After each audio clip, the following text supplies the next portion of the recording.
I think some of it had to do with the true history of the world, that kind of thing, and I will be going over a lot of that tonight. I also want to emphasize that a lot of what I'm going to tell you is very different than what you may have already heard. Even those of you who have been with me before and have attended some of the seminars or seen some of the tapes, I'm going to be speaking a lot differently tonight, adding a lot of different information that I never thought I could add in public, but it's pertinent to what I'm going to tell you. Also, some of you might be offended by some of the things that I say tonight because it goes into the heart of the fabric of American civilization and of Western society and of all society. And those of you who are very much deeply involved in conventional society may not understand what I'm saying or may even be slightly insulted by it, and I understand that because some of the information is very opposite to what you learned or think you've known all of your lives, but particularly in the last 30 to 35 years, and especially as it relates to religious matters and political matters. I'm going to tell you what I know and what I experienced personally. Those of you who've been with me before know that for over 25 years I worked in the government, and I was involved in the Montauk Project from 1970 to 1983, which involved mind control and genetic manipulation and even such topics as bizarre as time travel and interstellar weaponry. All of these things are true and really occur on this planet and elsewhere, and most of the population doesn't know anything about it. But what I want to begin with tonight is a story that I lived through for the last 2 years that touched me very personally and nearly destroyed my entire life. And it involved a person whom I met in Orlando, Florida. And this woman attended my very first seminar in Orlando. And in fact, her name was the first one on the list of guests because last name started with an A.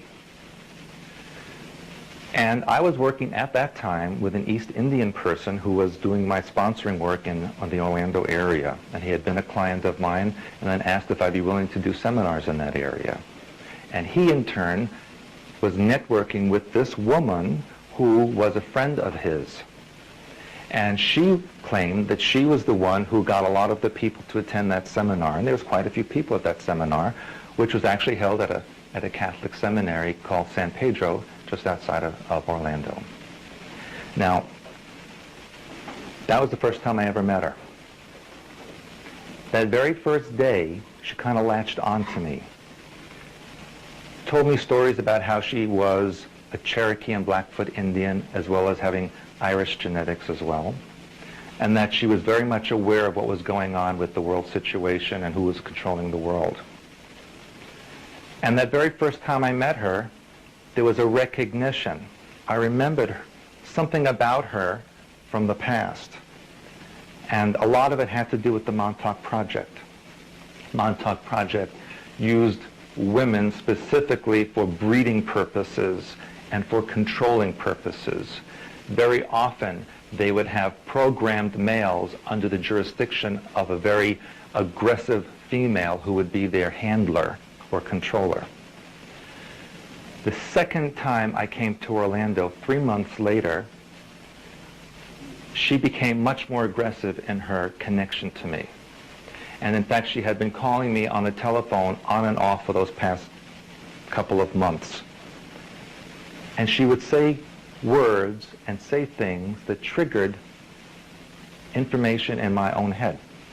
Things which I never knew that I even could remember, that involved ritual ceremony and what I have come to know as reptilian religious programming, which is something I'll get into a little bit later. To make a long story short, she managed to take over the control of the Orlando seminars and all of the Florida programs that I handled there. She took them over from this East Indian person, and she became quite attached to me.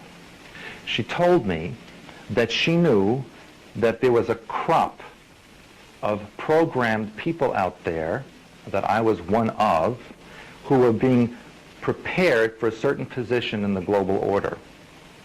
She also told me that she was very proud of her reptilian heritage, and that she had killed people and murdered people to get to where she was at this present time. Now, a normal person would have reacted a little differently than I did. A normal person would have said, what kind of woman is this who admits to being a killer and controlling people and knowing secret information, and this person's latching on to me?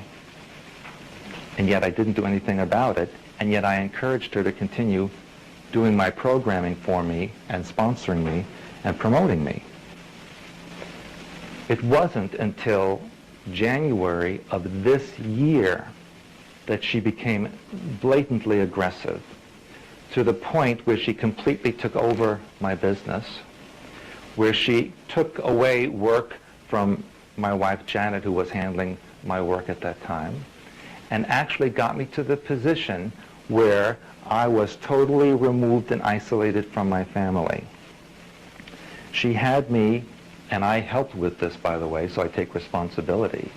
She had me traveling to all the continents of the earth under her jurisdiction, traveling to Illuminati sites and activities where severe ritual and ceremony had taken place where I was concerned, knowing that at those places I would become activated and certain memories would come to the surface.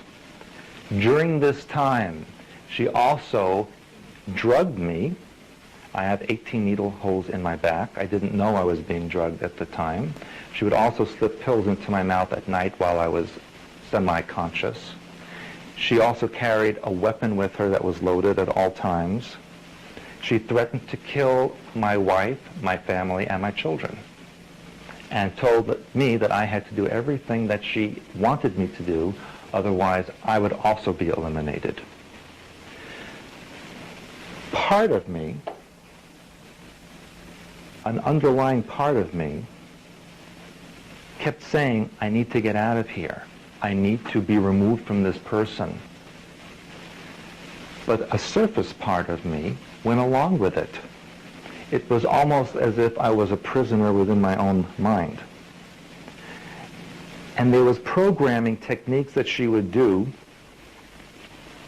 which were part of what a handler would do to people. For example, she would keep the room very hot, then she would keep it very cold. She would give me a lot of food, then she would give me no food. Deprivation and the antithesis of deprivation. That's a programming technique. Drugging someone, sleep deprivation, food deprivation, saying keywords, memories, etc. She had me going to Montauk Point, actually talking to the security guards and letting us get into the property, taking me to the building where I had been kept, activating certain sequences, then had a security guard make sure that we got out safely through a back exit. She introduced me to people. I did a lot of work in California, introduced me to people in California who are closely connected to Hollywood and closely connected to political organizations. She would have me meet other people who were involved in the same programming as I am. I can't mention their names here in public because I don't think they would appreciate it, but you've heard of all of them. Some of them are very well-known authors and public figures. Also involved in blood ritual and reptilian ceremony.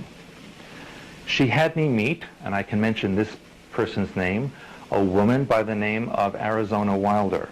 You may have read about her in some of David Icke's books. She was a programmed sex slave along the lines of Kathy O'Brien and Bryce Taylor. Arizona Wilder remembered me, and I remembered her. She was called the mother goddess in the reptilian ceremony. She had a very high position, one in which there was ritualistic killing of infants, animals, and adults.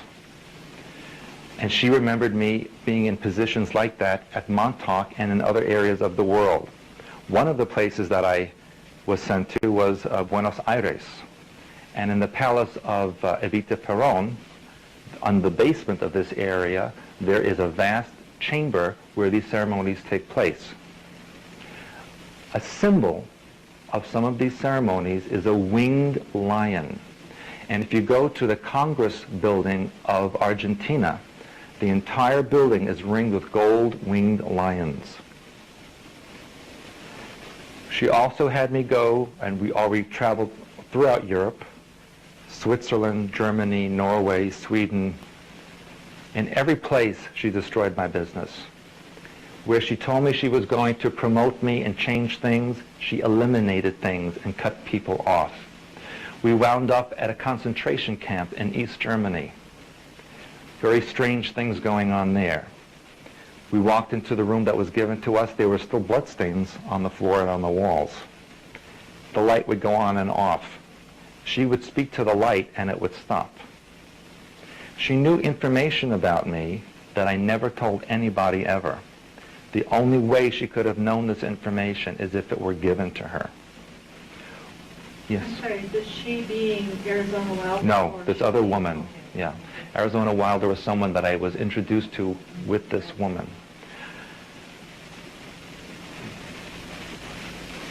She also got me to the point where I truly believed that I would be selected for this role that she said I was going to play in the New World Order. She told me that I was a member of the Illuminati and that my genetics were chosen for that purpose. She also took me to an astrologer in Palm Desert, California, an astrologer who's very well known to Hollywood people and to other people in that area. She used a false birth date. When the astrologer, of course, she had that on her driver's license and used it officially. But when she ran that birth date through the astrologer's computer and ran my birth date through the astrologer's computer, it came out that she was my exact opposite, as if she was my balance.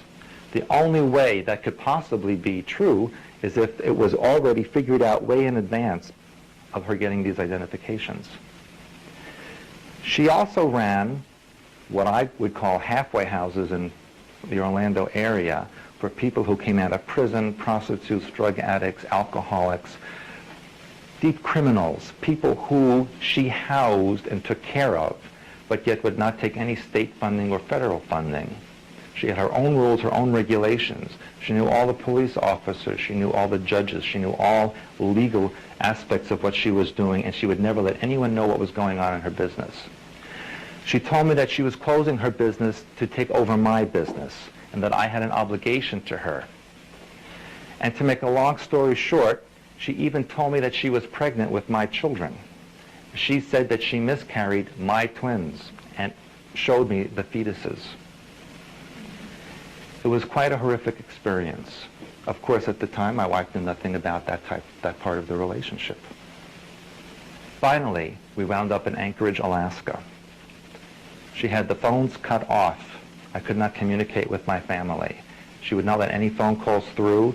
She told my wife that I was divorcing her and marrying her, and that at that point, she told me if I go back to my children and to my family, she'd make sure that they were all killed.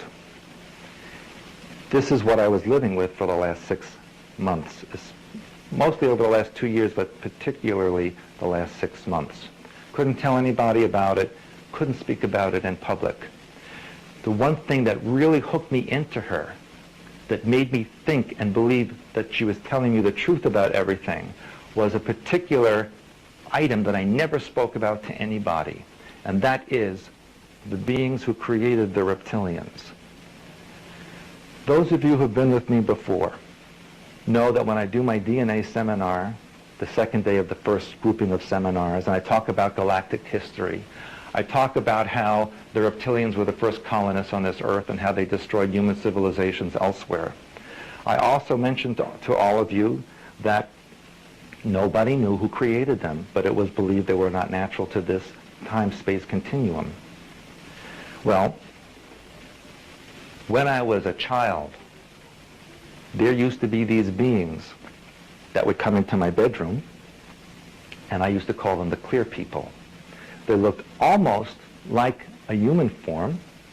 They were about 6 feet tall, but you could see through them. You could see the veins and the arteries and what looked like organs, but not human organs. They had no face, really, just an empty spot surrounded by this clear membrane. And they would walk and move like a person. One evening, my sister happened to be looking out of her bedroom door, because her door faced the hallway where we used to sleep as a children, and saw my bedroom door, and she saw one of these beings walking out of my room and then evaporating in the hallway.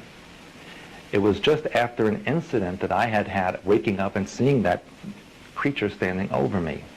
And they used to program me or talk to me, where I would get up in the middle of the night, go to my closet door and open it, and there they would be standing there. And if I entered into that space, it was like entering into another dimension, filled with them. They were like gelatinous beings, and I called them clear people. Never spoke about this to a living soul. Not my wife, not my family, only my sister, because she said, I saw a strange thing last night, and I said, that's funny, I had a dream about that. And that was as far as it went. And yet when I met this woman, a year and a half after meeting her, she started talking to me about the clear people, or the transparent people. And it just boggled my mind to think that she knew about such things. That was a very deep secret that I knew I was never supposed to talk about. These are the creatures, the beings, who genetically created the reptilian races. This is the first time I've ever mentioned this ever in public. And the reason that I'm doing this tonight, especially because it's being taped, is because I want a record of what I'm saying to you on tape and on audio, in case something does happen to me, or in case something does come up in the future where she does something. At least all of you know, and it's on tape what I'm telling you and the date that it was recorded. And I'm going to get more into these transparent people in a little bit. But I want to tell all of you that I myself, despite my abilities, despite what I know, was deceived and allowed this to happen to me.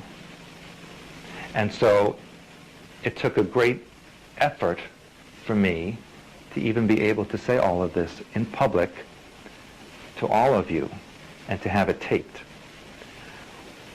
When I left Anchorage, Alaska, I was going to go back to Orlando with this woman. She told me that she wanted me to go straight back to Orlando with her. In the meantime, she had set up a bank account in Anchorage under her first name and my last name as if we were married. She also had me go to the Motor Vehicle Bureau to apply for an Alaska driver's license. She was going to have me completely dissociated from my family and from everywhere that I lived. On the way back, I told her I had to see my children one last time. And she told me questions that she said, your family will try to get you back. They will try to make you not come back with me. And she would question me to see how I'm going to answer. And I gave her all the right answers. Thank God, something within me started changing. And I was afraid to go home. I thought, what will they do to me when I get there? What will I say? I'd been home in weeks. She went to Orlando, and I took a taxi back home. And I stayed outside for quite a while because I was afraid to go inside. But I finally walked in the door, and when I did, it was like coming out of a coma. That's the only way I can explain it. It was like walking out of one heavy, dense environment and walking into something that was open and clear, and I could breathe. And I remember walking into my hallway and then walking into the living room, and then my wife came down, the children came down, and it was like I had been sleeping a very long time, and I just woke up. And I had this weird dream. And it was a very strange sensation. And it took from that time, which was just last month, the middle of July, all the way till now, for me to really start coming back to myself and remembering everything that just happened to me in the last 2 years, and especially the last 6 months. I had traveled over 160,000 miles. I had gone to I don't know how many countries. I think I passed through 49 states, all getting away from my family being segregated for this job that she claimed that they had for me. And then the interesting or bizarre thing, of course everything I'm telling you must be bizarre to all of you, but I saw this woman shift in front of my eyes. I know many of you have heard about shape-shifting people, those who can change from one form to another. But I saw her shift from a human-type person into a reptilian, this far from my face.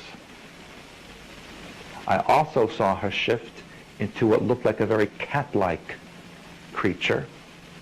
And on one occasion, I saw her shift into what I can only describe as a hag, an old hag, like an old witch type person. But most of the time, she would shift into a reptilian. Now, I always knew that these things existed, and I had seen them happen at Montauk, which I will talk about.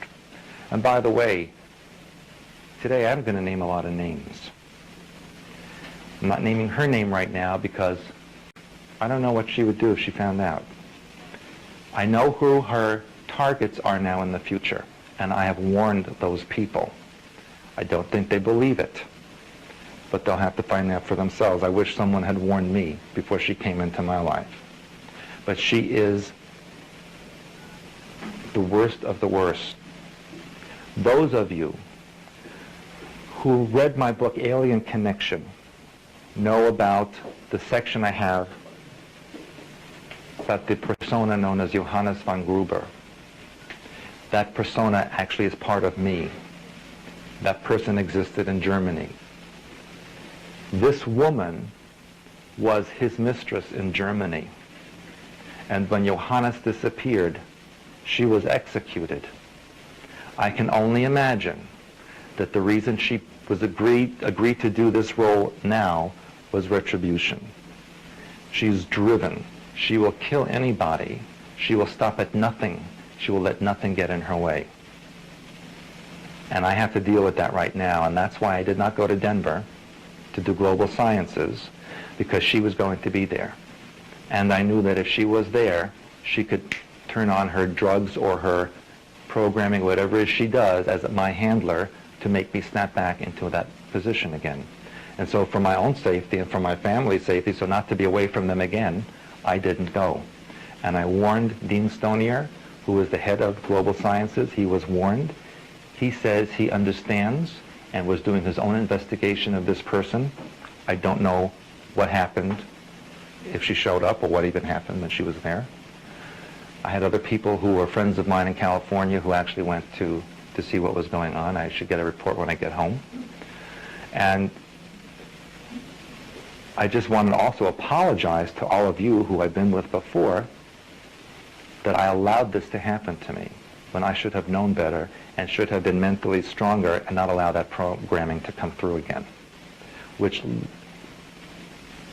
leads me to tell you that never assume when you think you have undone something in a mind pattern or programming that it is done forever. The imprint will always be there as long as you're in this lifetime.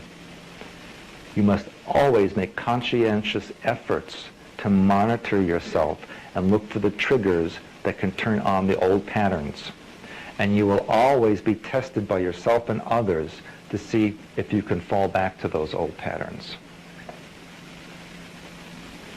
And so, I never went back to Orlando, never communicated with the person again, although I know she did try to communicate with me on many different levels. I need to also tell you that she was in communication with not only Arizona Wilder, but also a person known as Cisco Wheeler, who you may have read about in the David Icke material. Cisco Wheeler claims officially to be an Illuminati programmer and also a keeper of information for them. Cisco Wheeler came to visit me in California, and she didn't like me because I didn't agree with some of the stuff she was saying. And she brought with her another gentleman who I won't name right now, who was involved with the Japanese government and the Japanese Illuminati. And this woman who was trying to control me wanted me to go to Japan and talk about the American public and what could be done with them. So, just to let you all know, I'm hopefully back on track now, and I will hopefully never allow any of this to ever happen to me again. But I wanted you to know what happened to me and why I haven't been back to Chicago in almost a year. And that is really, although I take full responsibility, it did have to do with the influence of this person in my life. Yes, sir. That's your question. And to hook on this from the floor of this. In the last 6 months, have you given David Icke an interview concerning some things? Yes, I have. Yes, it's been on the web for quite a while. I'm actually glad you brought that up. David Icke called me because he was interested in information involving the shape-shifting reptilians. There is a substance that these beings leave after they do their ceremony with their shape-shifting, which looks like gelatinous material, either yellow or green slime. That's what it looks like. And he wanted to know what I knew about it, and I told him the information on that. I also told him that during the ceremonies at Montauk Point, when they did their reptilian ritual and ceremony, that I saw two people, one of whom looked like William F. Buckley, and the other one looked like Gardner, the one who wrote the book Holy Grail. Yeah, sorry? No, not Gerald Gardner. Sir Lawrence Gardner, right. Those two people, I saw people who looked like that shift into reptilian form as they performed blood ritual in the ceremony. And he was interested in that, and he was also interested in my DNA information and how someone could logically or scientifically shift, and I explained that to him. And unbeknownst to me, the entire conversation was being taped, and within 10 hours, it was on his website. Embellished a bit, but there it was, and there was nothing I could do about it. Okay? I recently contacted him to warn him about this woman because she's after him too.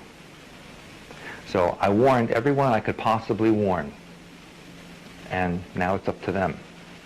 It's like the analogy I gave you the last few times I was here, why even do any of this work now? And that is, if you see someone running towards a cliff with blindfolds on, what do? Do you let them go? Do you just yell at them? I prefer, what makes me comfortable is to physically stop the person, take off their blindfolds and show them the cliff. And then they can do whatever they want. If they want to keep running, they can keep running. But at least I told them there was a cliff there and I showed it to them. So that's what I'm going to do for you tonight, hopefully, is show you the cliff. Hopefully take your blindfold down, but you can put them back on afterwards if you wish. Okay?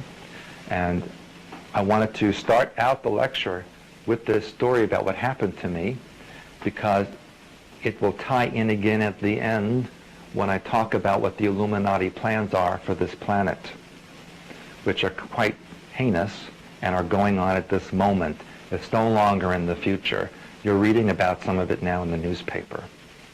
And it's going to get even more progressed as in the next few months and culminate within the next 3 years into a civilization that you didn't expect. Now, I've mentioned a lot of things in the last 45 minutes or so. I've mentioned about the Illuminati, I've mentioned about the reptilians, I've mentioned about Montauk Point, but I need to give you the history or the backup of all of this. And I need to explain to you also about the history of this galaxy, and particularly the solar system, because it's pertinent to what's going on now and will give you an understanding of why the reptilians have the mindset that they do. Now, there was a star system, and some of you may remember this from the DNA seminar that I had here about 1.5 years ago. there was a star system at the center of this galaxy called Lyrae. You can consider Lyrae to be the home of all human civilization in this galaxy. And I mentioned to you that this civilization was very etheric. They were not really very physical, but borderline physical and non-physical. Now, the Lyrians, you can say, were descendant or the promulgation of what you would term angelic figures. As angelic energy descends into physical reality, it gets into a borderline state that the government refers to as ET level. And to refresh your memory, the government makes a distinction between ET and alien. An alien being is a physical being who resides within this physical universe but is not from the earth. And an ET or extraterrestrial is a borderline physical, non-physical being who comes from another dimensional space-time. Now the reptilians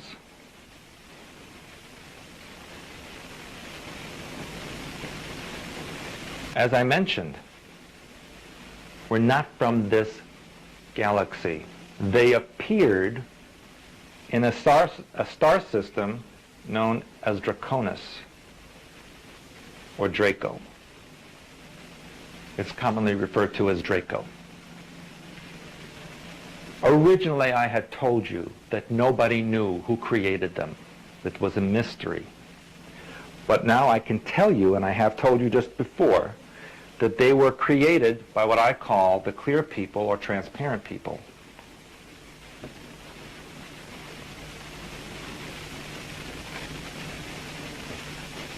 I have to use another pen because this doesn't have much ink in it. These clear people are the same category as extraterrestrial. They're not physical and not non-physical. They're kind of borderline. They have what I call a hive mentality.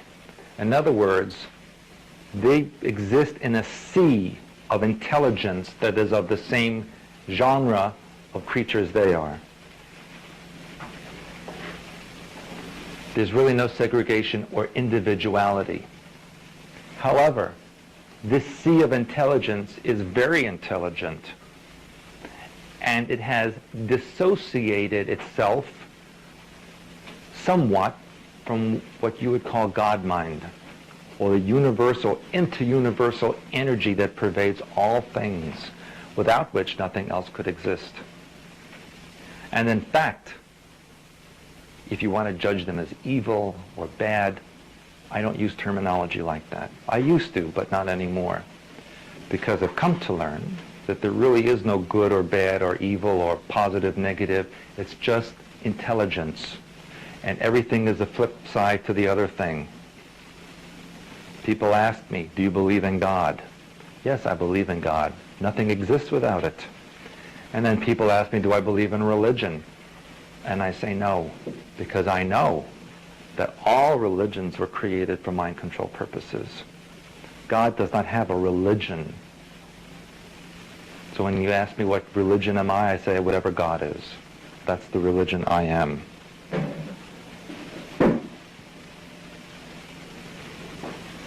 I believe, and I actually know this, but I'll say believe because I can't prove it to you, that these clear or transparent entities created the reptilians in order to destroy this civilization.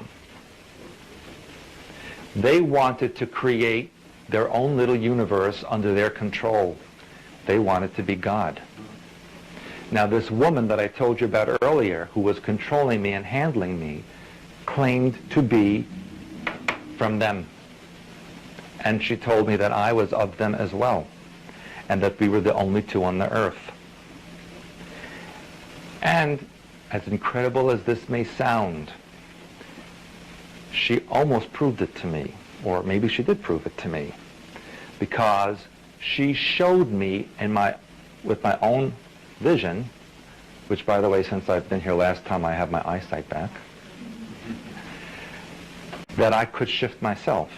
And on several occasions, I actually shifted into a creature that looked like a winged lion, like the creature I told you about that I saw in Argentina. They were all along the Congressional building. This is what I saw myself become. And on one occasion, it was so powerful I couldn't shift back to human shape again. I can only imagine how this happened through her ritual and ceremony. She used to evoke a being, and maybe some of you have heard of this being, with this name.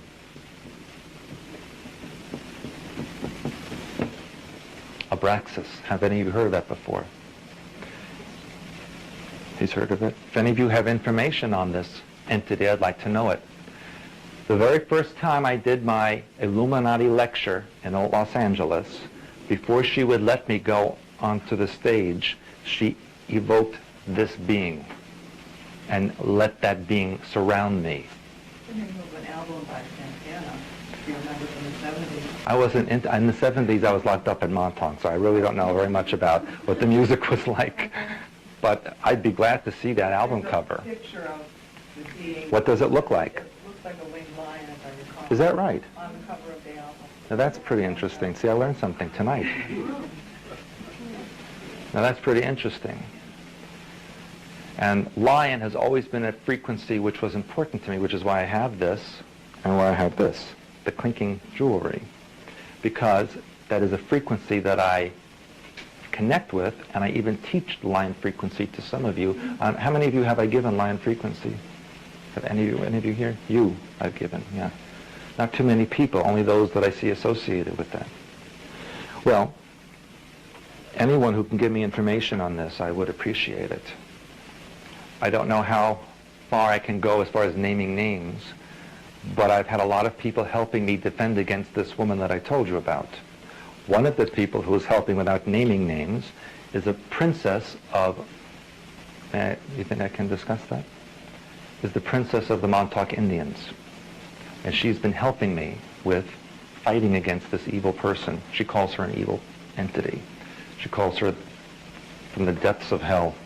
Of course, she uses shamanic terms, and she uses procedures I don't necessarily agree with or understand, but yet she's helping me, and so I appreciate that help. Now, to finish this story, which is quite an intricate story,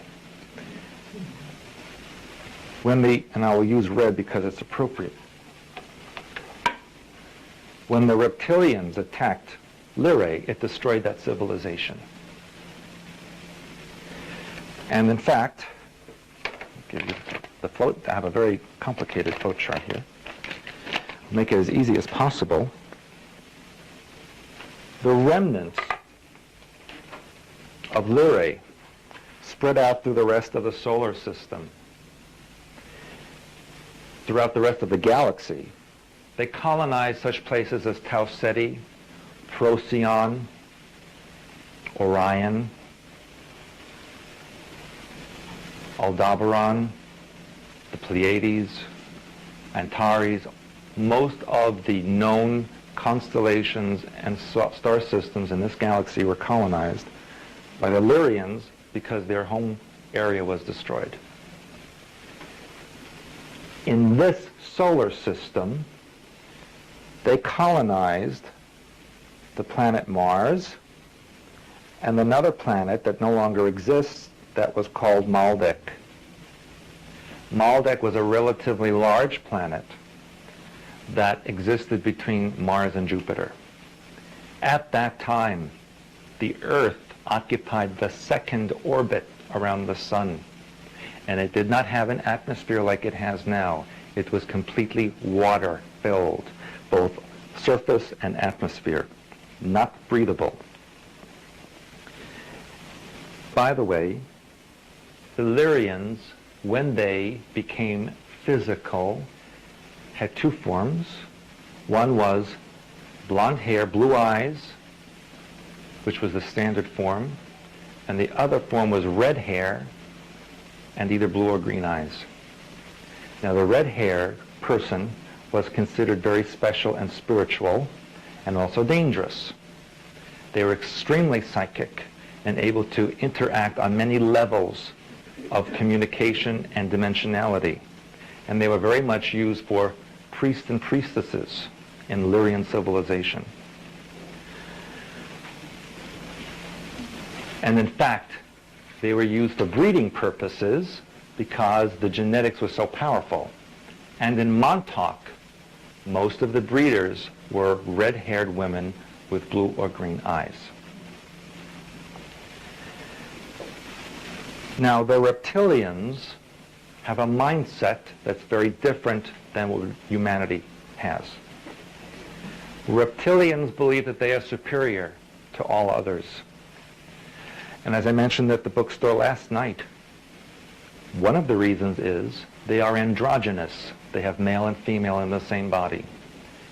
And since this is representative of what exists outside of physical reality, where there is no male or female gender, it's just energy, they consider themselves superior for bringing that type of information to physical reality.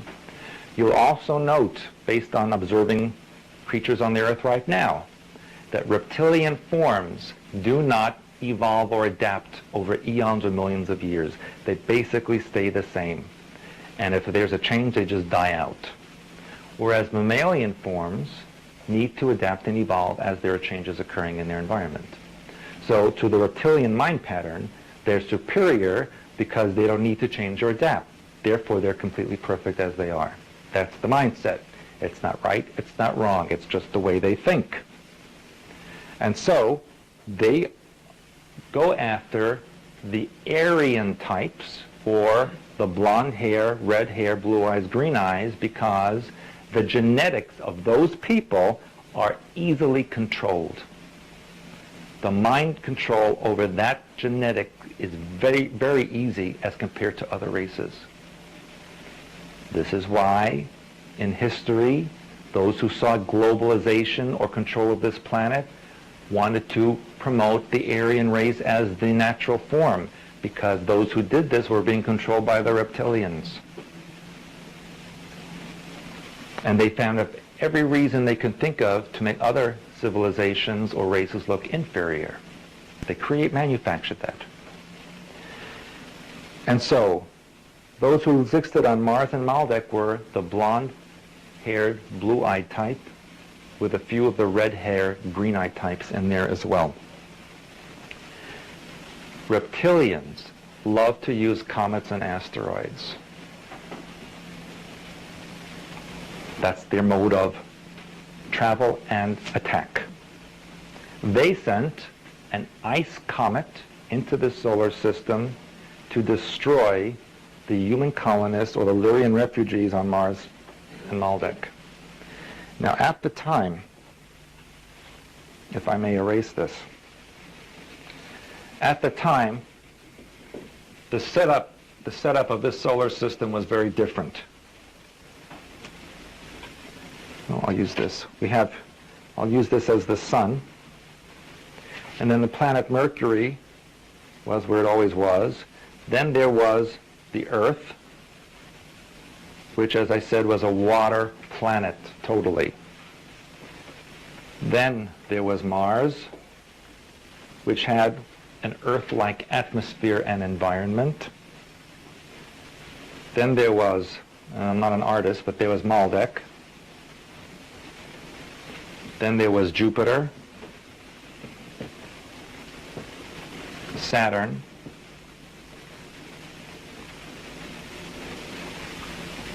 Neptune, and Uranus.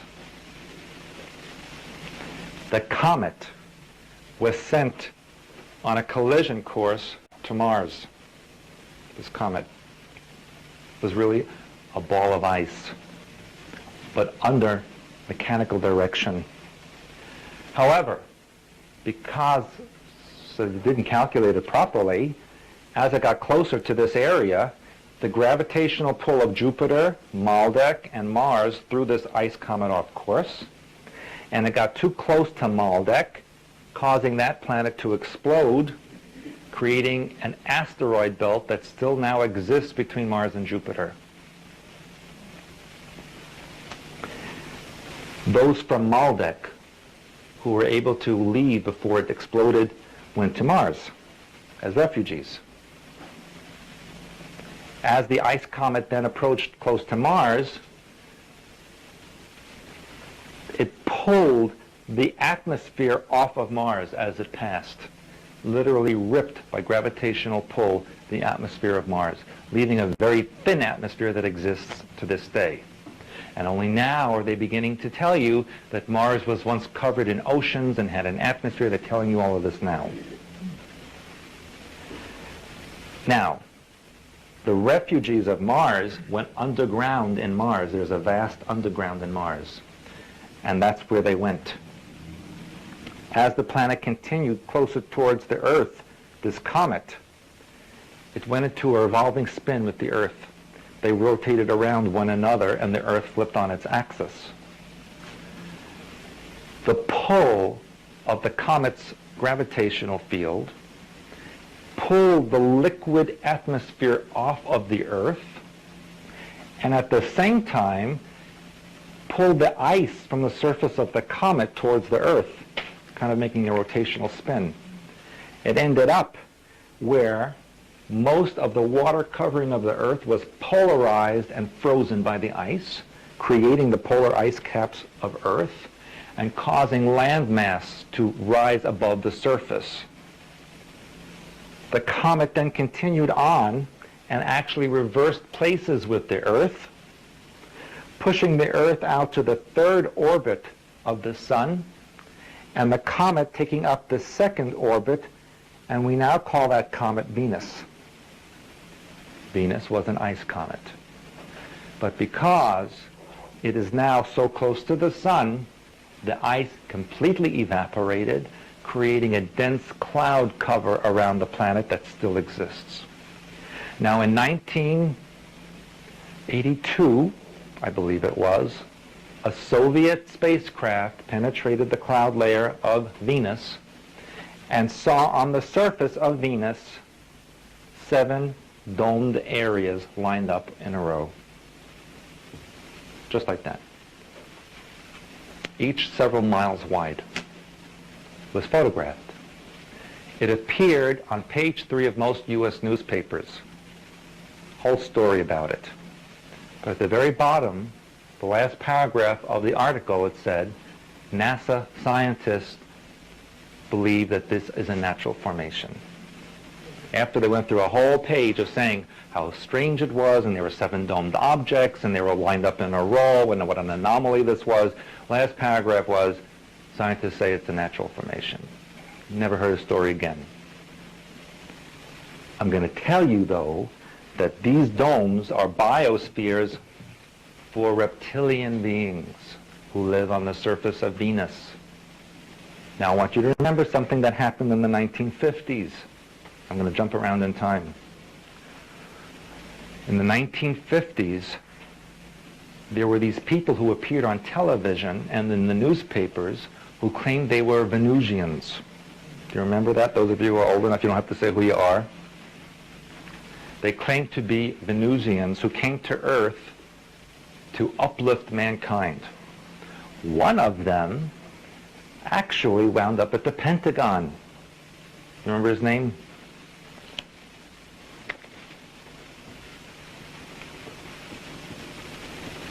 That's what he called himself, Balfour.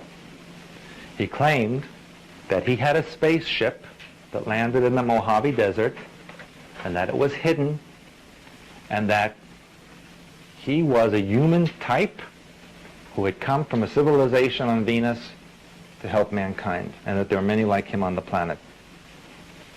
Now, just so that you know, the Illuminati like to present things as the opposite of what they are. What is Venus known as in mythology? Love. Okay? So if you're from Venus, what does that mean? You're full of love and peace, right? Okay? Now do the opposite of that. They're reptilian. Okay? They aren't capable of the emotion of love because they don't have that within them. They're androgynous beings. And so, Balfour actually was taken to the Pentagon and supposedly exists there to this very day. And there are photographs of him. If you have newspapers from the 50s and early 60s, occasionally there would be a picture of Balfour at a public gathering of public figures, and there he was. And they listed him as Balfour. And that was in the newspaper. So, now let's go back in time.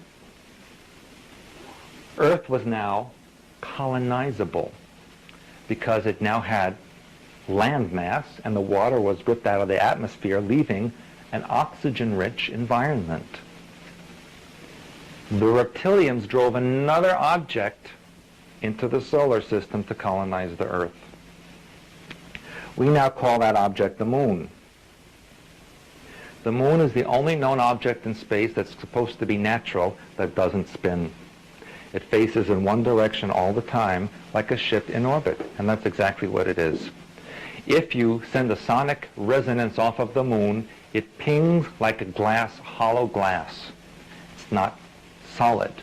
If it were solid, the sonic resonance would make a thump or a bang sound. It doesn't. And in fact, to this very day, if you have a telescope, especially on a full moon, and you train your telescope at any crater in the moon, you will see activity there. You will see lights moving, you'll see vehicles moving, you will see buildings. You can do this if you have a telescope, and it doesn't have to be an expensive telescope either. And they colonized a continent.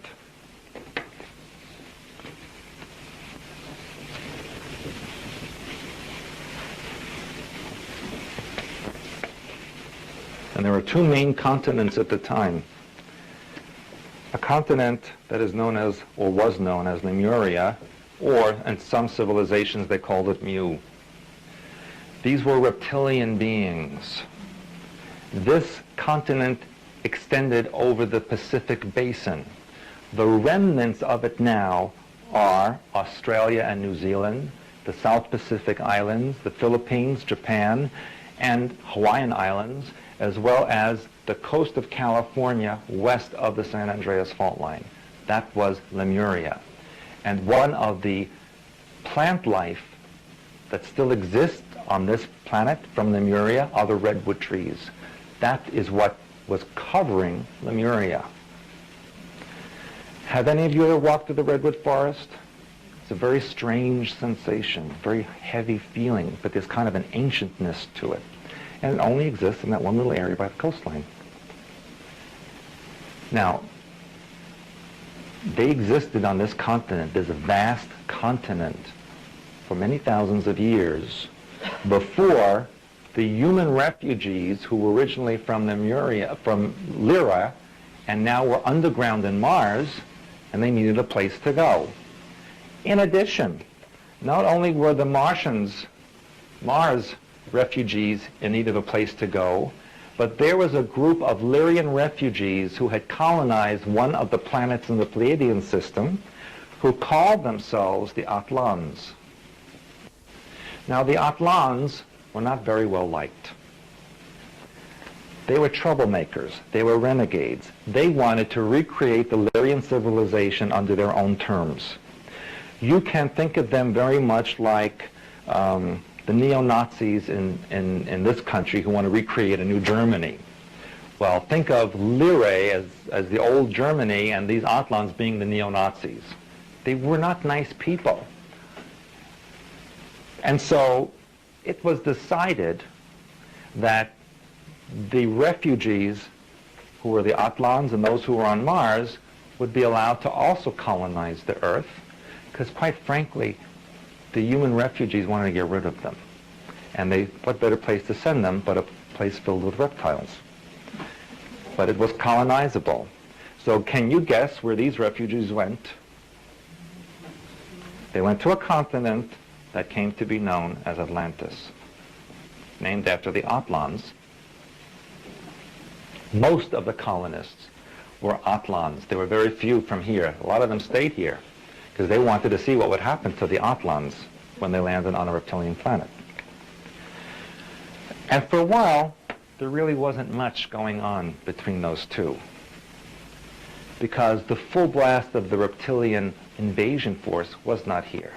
They simply wanted to get rid of the human colonists for a while. Understand that the reptilian mind, as far as the agenda of conquering, is insidious. They don't think like human beings. Where human beings want to attack a country, they'll attack and take it over. Not the reptilians. They have eons of time because they don't change, they don't evolve, they're always the same. So they just slowly move where they have to go, like cancer, till they finally get the whole thing. That's what they're like. Now, as I told you about, those of you who attended the DNA class, mammalian life forms, or human life forms, mind pattern projects out animal and insect and plant life that is representative of the group mind pattern of the intelligent species. So a human form would project out mammalian life forms and associated plant life. What do you think an intelligent reptilian form would send out as animal-like creatures to occupy its world? Snakes, but in those days, dinosaurs. And there were many dinosaurs on the earth at that time. They were, for all intents and purposes, the domesticated animals of the reptilians. And that was a problem for the Atlanteans because these creatures were tremendously large. And they wouldn't keep their pets fenced up. Okay? So there was conflict between the two of them, and there were battles between the two of them. And the Martians, being so smart, waited for all of this, because they were going to see what happened with the Atlanteans. Ultimately, Lemuria was attacked and sunk. The whole thing sank beneath the ocean, which we now know today as the Pacific Ocean. That left Atlantis as number one on the planet. And they started colonizing other areas as well. One of the places that they were looking to colonize was in what we now call Central Asia. But because they already had an entire continent to themselves, it was decided that the refugees from Maldek and Mars be allowed to colonize that area. And they colonized an area that we knew as Sumer, or the Sumerian civilization. It was colonized by the Martians. These were blonde-haired, blue-eyed people. If you put a blonde-haired, blue-eyed person in a deprivation tank where there is no external forces influencing the body, and all that's left is the natural biorhythm, the natural day for that person is 26 hours. That is the daytime length of the planet Mars. There's an exact match to blonde-haired, blue-eyed people, biorhythm, to the planet Mars. No other race has that category. Most other races on the earth have a 24-hour biorhythm. Well, at the same time, there was trouble going on in Atlantis as well, because there was infighting among all of these people, and there was also the influx of another civilization from the star system called Sirius A, which I spoke to you about in the last time I did a seminar here. Now, what do you think happened to the remnants of the reptilians after Lemuria sank? Anybody? Many of them, if not all that were left, went underground. They went inside the earth. And I mentioned this in the lecture last night at the library, and I'll repeat it for you here. The earth is hollow. All planets that are formed the way the earth was formed are hollow. When you have a molten piece of material ejected from a star, as that molten piece spins in space and cools off, the material inside pushes to the side. And as it pushes to the side, the gases that are formed are pushed out of the poles of this now circular object, creating openings where the gas has now been ejected. And what is left is trapped between two platelets, the molten lava, which is between the outer crust and the inner crust, and then the hollow space. Now the pressure created by this molten lava that's now trapped between these two crusts is ejected specifically at the 19th parallel. That's where the Hawaiian volcanoes are. If you look along the 19th parallel, most of the volcanoes are along that area or within a couple of 100 miles of it. If you look at other planets, all of them have volcanic activity at the 19th parallel. The largest volcano in this solar system is in Mars at the 19th parallel. The red spot at Jupiter, 19th parallel. Moons of Neptune and Jupiter and Saturn have craters and volcanic eruptions at the 19th parallel. This is a scientific fact. This information was embedded in the geometry of the pyramids and monuments on Mars. If you take the trigonometry of the Martian pyramids and the face on Mars, and you do the math, it tells the story of the 19th parallel. And where do you find that replicated on Earth? At the Giza Plateau. The face on Mars is equal or equivalent to the face on the Sphinx. And what body does the Sphinx have? A lion. There's that lion again. And so, I have another flowchart to give you, which will show you what the reptilians did, because they don't give up, ever. They are insidious in what they do. They decided, now that they were inside the Earth, they were not on the moon anymore, they were cut off basically from the Draco star system. What are they going to do? They wanted to recapture the Earth in the best way possible, and the best way would be by genetic breeding, hybridization with the human beings on the planet.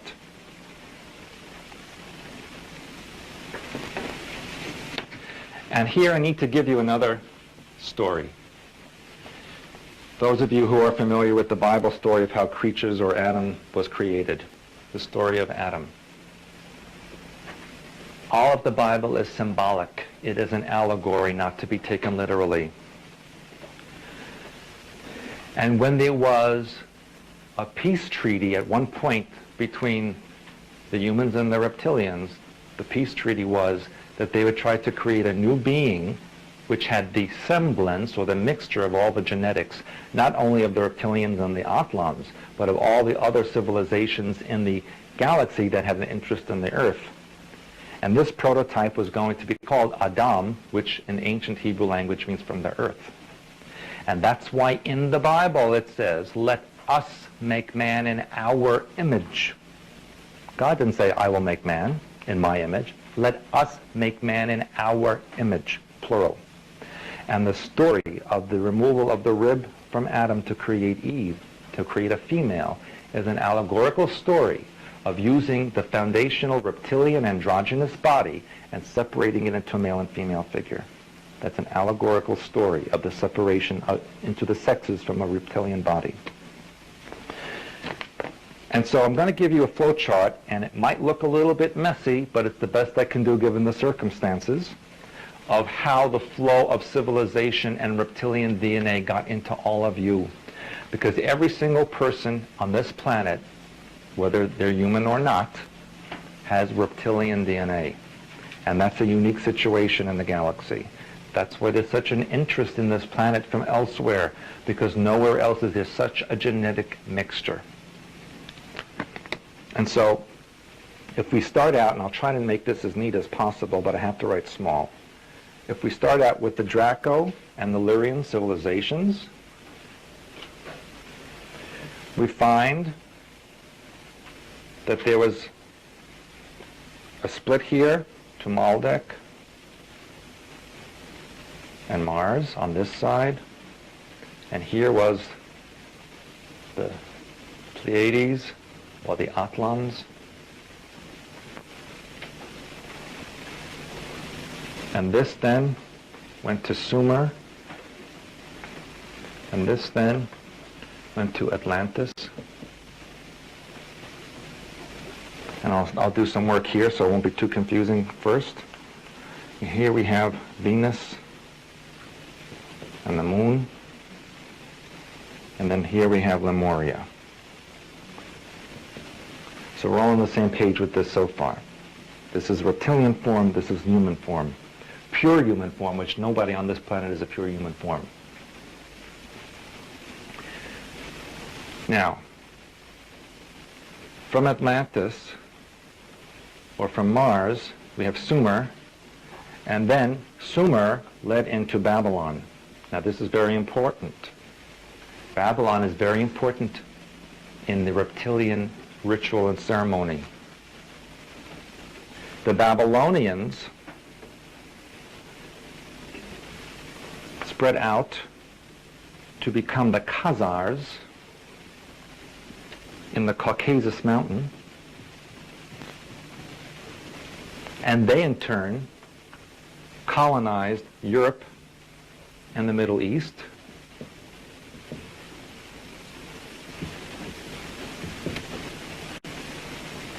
Who then in turn colonized the Americas. Sumerian civilization actually led into the Phoenicians. They were the forerunners of the Egyptians, who, by the way, now this is where it gets complicated, the refugees from Atlantis also colonized Egypt. Okay, this is going to get a little messy now. I have an idea. I want to do the reptilians in red.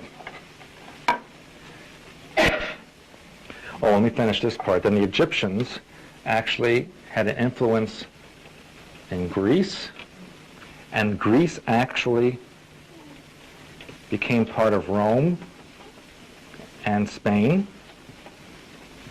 which led to the colonization of the Americas as well.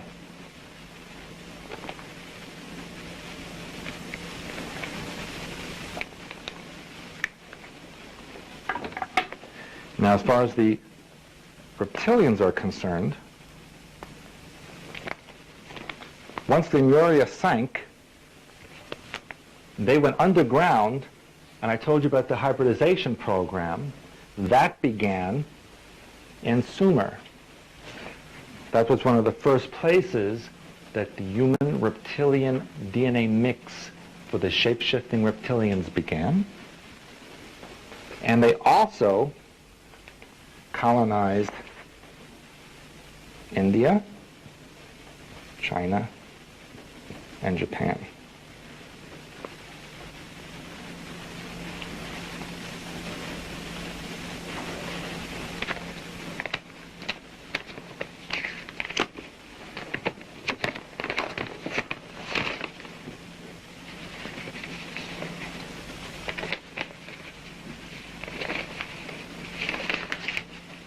Now, in Sumer and Babylon, this is where the hybridization of the reptilians and the humans went into full force.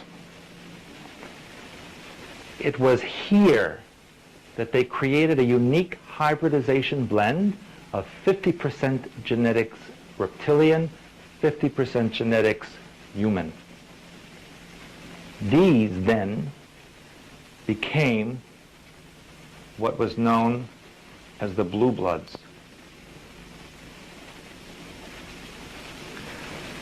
Who became the royalty of the earth. They call them blue bloods because their bloodstreams have a high copper content. When copper oxidizes, it turns blue or green color. When iron blood oxidizes, it turns red or brown. The Indian caste system is a direct replica of the Draconian or Lemurian hierarchy. They had different levels or species that would perform different tasks. They had a warrior caste, a spiritual caste, a worker caste, scientist caste. All of these levels were within the reptilian hierarchy and was recreated especially in India in the Hindu religion or the Indian civilization. And there are documents over 50,000 years old in India that talk about this exact event. And they also talk, and these are called the Vedas. And in fact, they also talk about a vehicle called a Vimana,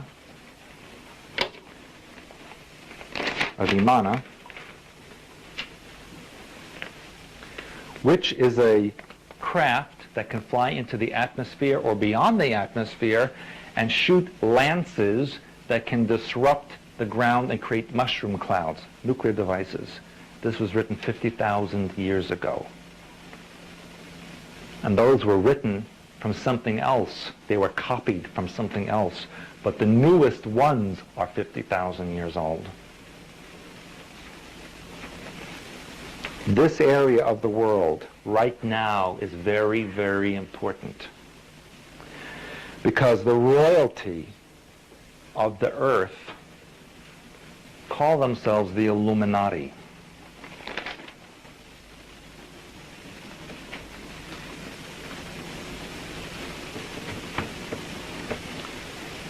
In Latin it means the enlightened ones or the illuminated ones. Officially, this group began in 1776, created in Bavaria by a man by the name of Adam Weishaupt. That's the official creation of the Illuminati.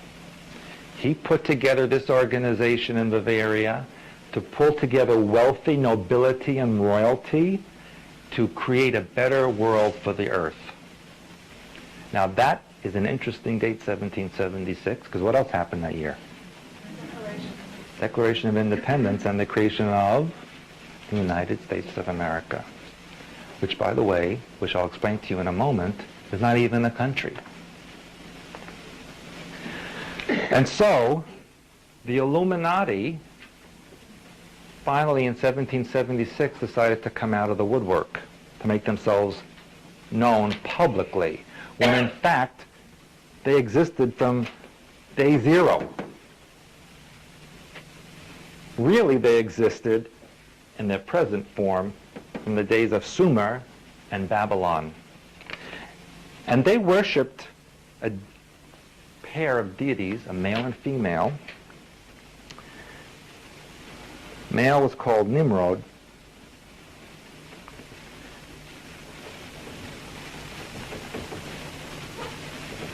And the female was called Semiramis.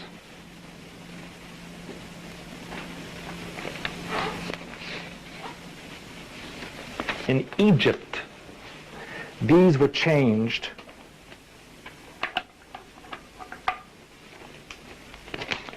to Osiris and Isis,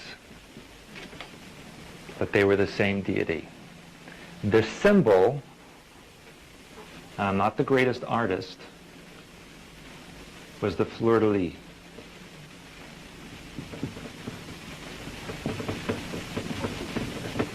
Or the lily, symbolized by the lily flower, a three-pronged flower. And Nimrod, as the god in Sumer, was depicted with three horns. There are also sexual connotations to this because it's a very sexual religion.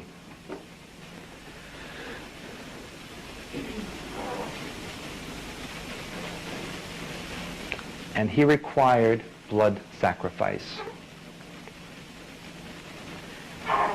Now, the disturbing thing is that in modern times, the same scenario was created in religion in the Middle East, only the same figure they used as Jesus and Mary. There's always male, female, male, female, male, female, one creating the other. There are statues in Sumer showing Semiramis with a human form, a reptilian face, reptilian claws and feet, holding a hybrid baby. That's what they worshipped in Sumer. You can see the picture in any magazine or book related to Sumerian civilization. But all religion from that point onward was based on this type of scenario.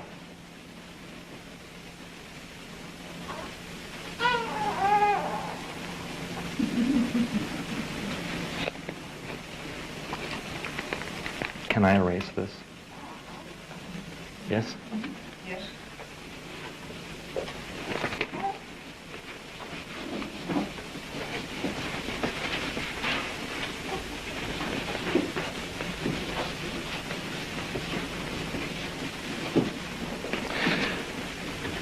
I have a lot of information. I'm going to try to get through as much of it as I possibly can. I've only gone through this very first part of 3 pages that I needed to tell you about. Bless you, whoever it is.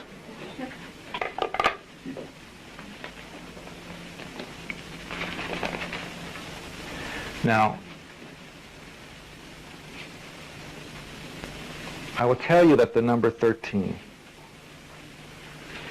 is very significant to the Illuminati, because in the last 500 years or so, also even last 1,000 years, there are 13 families that control this planet. 13 was also the number of colonies of the United States originally.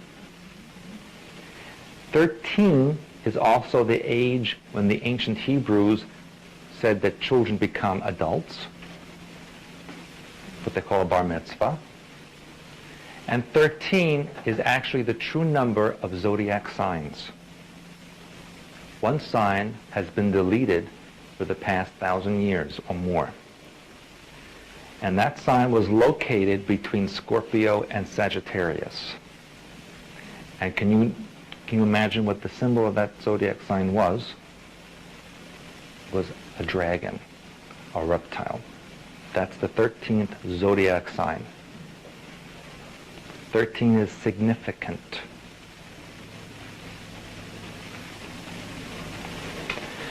Do you want to know the names of these 13 families?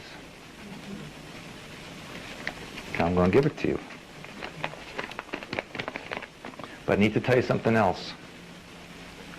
13 is at the top of the pyramid of families. Beneath them is called the Committee of 300. Those are 300 families who are descended from those original 13 who form the next level of their control pyramid. But the 13 are as follows. These are the families. Some of the names you will recognize, some you will not.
Is there significance to the order of the names? No.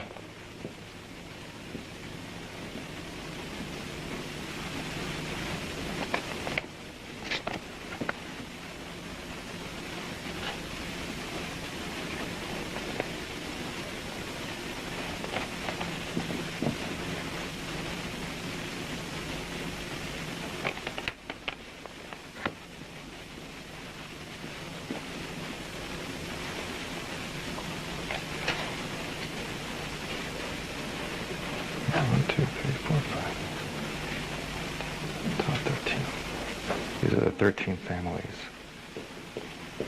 These families control every minute detail of your life. Can you see it? Can you see that? Some of them you can remember or recognize, some you may not be so familiar with. Where I have slashes, the Sinclairs are also spelled St. Clair. The Rothschilds were originally known as the Bowers. The Warburgs were originally known as Del Banco, hence the name bank or banking. The Windsors, the proper British family, actually are German and changed their name in World War I so that people wouldn't think that they were German. But their real name is Saxe-Coburg-Gotha. And same thing with Cavendish, whose sub-levels are called the Kennedys. Some of these people are in public power right now, and some are not. The Plantagenet family has its center in France, but also sent emissaries or colonies to Scotland and Ireland. Hanover, of course, is a big German city with that name. Everyone knows about the Rothschilds, which is a German derivation of Rothschild, which means the red shield, hence the Red Cross, which you see almost every day, which is also on the flag of Switzerland, which is also not a real country.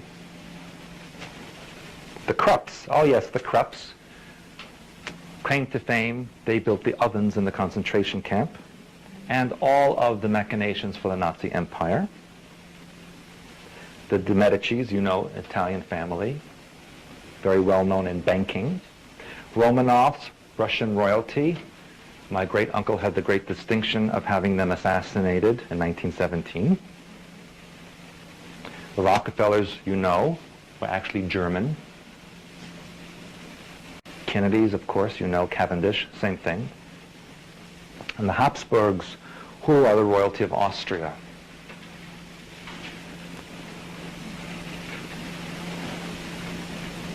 These families control everything in your life. Every single thing in your life. You didn't make a comment about the Bruce. Oh yes, the Bruce, one of the strongest families in Scotland. What movie was made about them?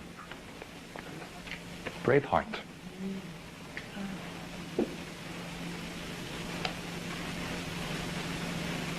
I happen to know one of their descendants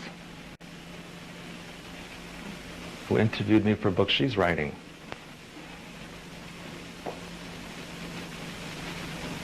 Oh, and by the way, all of these are shape-shifting reptilians.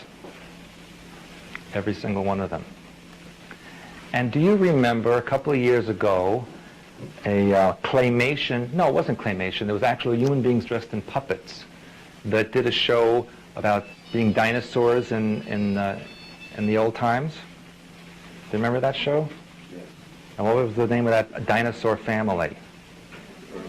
The Sinclairs. Remember that? Yeah. Mm-hmm. Sinclair Oil. Sinclair Oil. The gas station. What's on their gas station? A dinosaur. It's in front of your nose if you look at it. So is that actually how you know about it? They can shapeshift into reptilian form. They have a 50-50 split of human reptilian DNA. Most of you have more of a 90-10 split. You all have reptilian DNA. But once you approach this, you are a blue blood. You are royalty, the global elite, the rulers of the New World Order. And you shapeshift.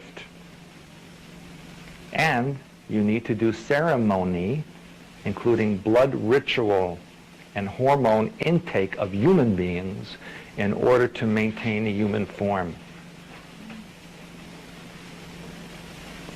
And I'm going to talk about that in a minute. Anybody need to take a bathroom break? How about if we have a 10-minute break? Is that all right? Okay, and then I'll go more into this in the Committee of 300. and what's in store for the future.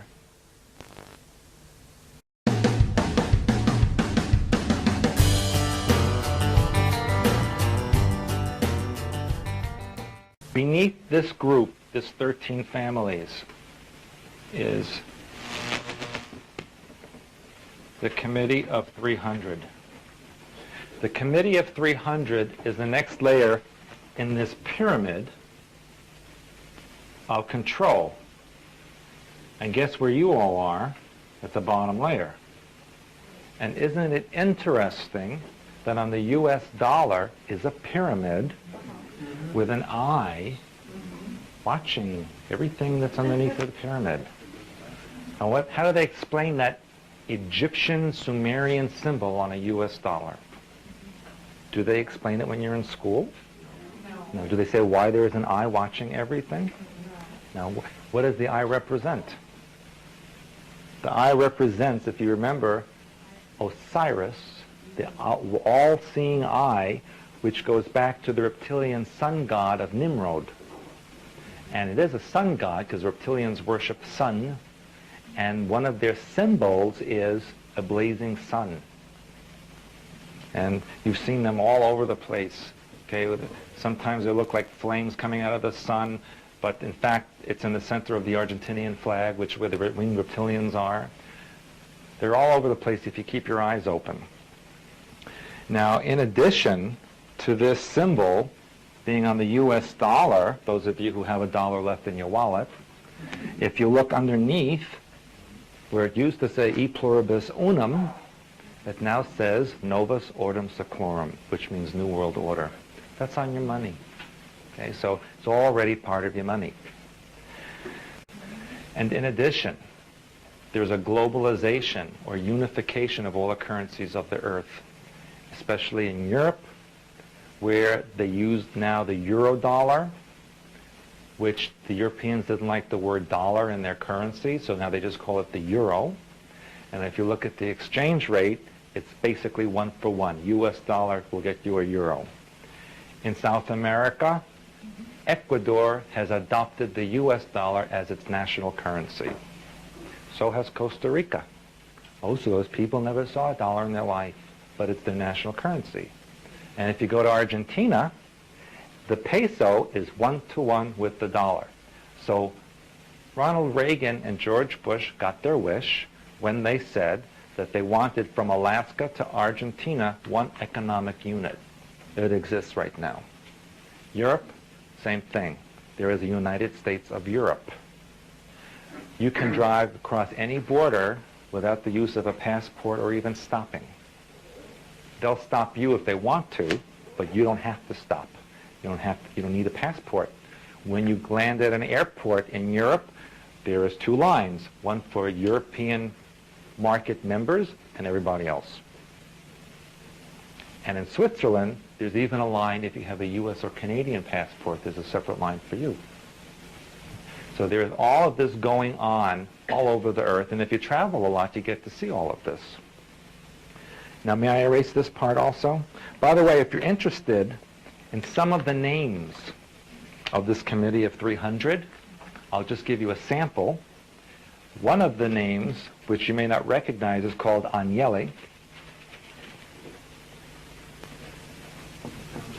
Agnelli, and they own the Fiat Corporation. And they tell the Italian government what to do. There is also the Spencers, Carringtons, Norman, Ford, Tafts, Roosevelt, Russell, Stewart spelled both ways with a U and an EW, Seaton, Hamilton, Campbell, Bush, Douglas, Montgomery, Balliol, Graham, Lindsay, Cameron, Wilson, Morgan, Harriman, Carnegie, Mellon, Oppenheimer, Rhodes, Hines, Savoy, Schiff, Kuhn, Loeb, Coolidge, and Delano. These are just samples of the Committee of 300 surnames that are being used. And I'll erase this now so I can give you some more information.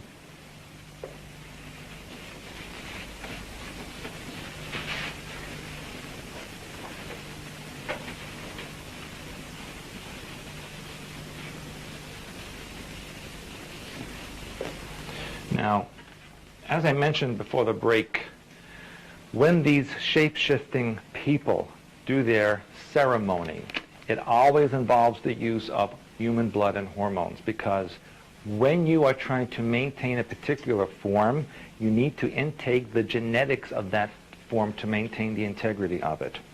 Otherwise, you regress to your original form, which in their case would be reptilian.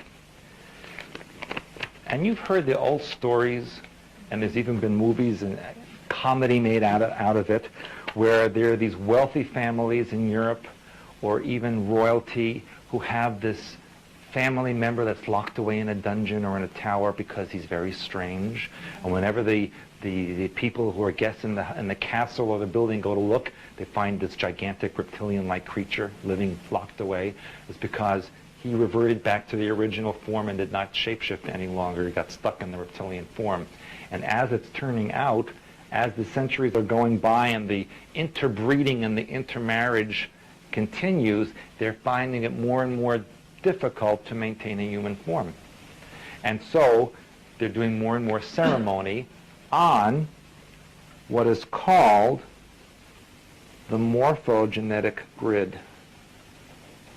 And I know many of you have heard of this before. The Earth is very much like a body.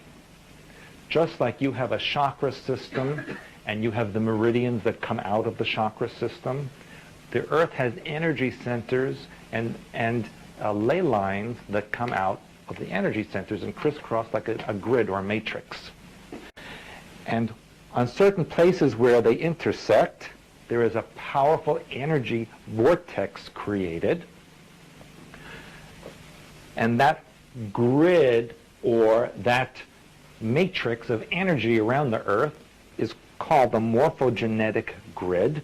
And the reason the word genetic is in it is because it resonates to the occupants of the planet, so that there's a connection between the energy of the Earth and the energy of the humans or creatures that live on it, creating an interlocking unit called morphogenetic grid. If you're a chiropractor or an acupuncturist or acupressure, and you press a certain point of the body, you are actually affecting other parts of the body that are connected to that pressure point. Same on the Earth. If you perform a ceremony or create an energy pressure point at a specific part of the Earth's morphogenetic grid, you will then affect all the other parts of the Earth that you want to connect with. They perform their ritual and ceremony on such locations. For example, the pyramids of Egypt are located on a very big center point on the morphogenetic grid. Montauk is located at the edge of a morphogenetic grid. This point here in Montauk, Long Island, connects to Land's End in England. There's a direct connection. And when Aleister Crowley did his sexual magical rituals in Land's End, it connected directly to Montauk Point. Montauk Point is also part of the old Atlantean civilization. And it is in fact the top of a mountain chain that connects all the way down to the Caribbean Ocean. And the Montauk Indians' leader, they called a pharaoh. In fact, the name of the Montauk princess, her last name is Pharaoh.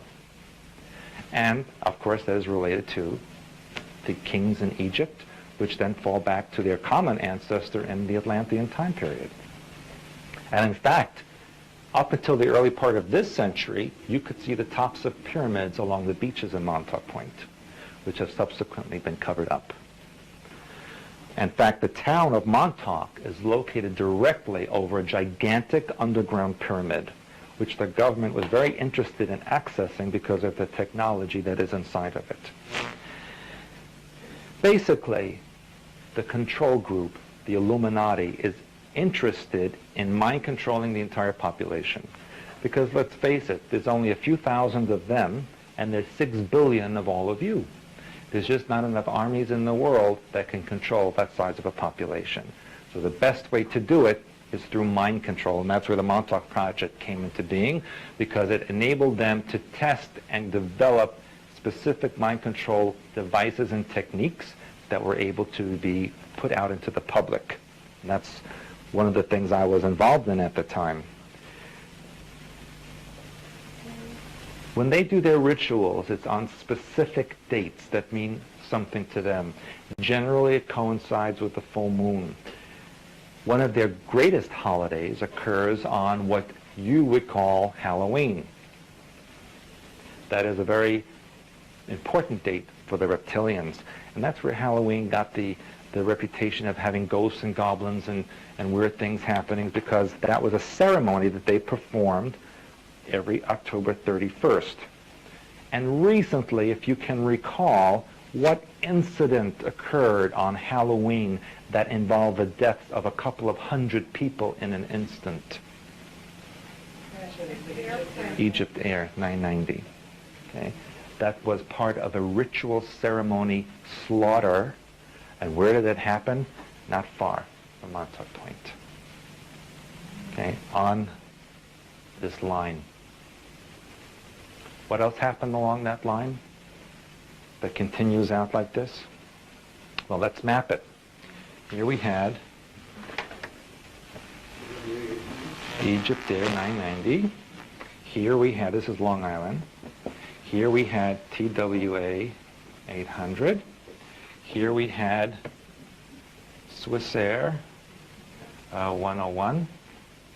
Gee, that looks kind of suspicious to me. Oh wait, there's something else. Right over here. Someone just said it.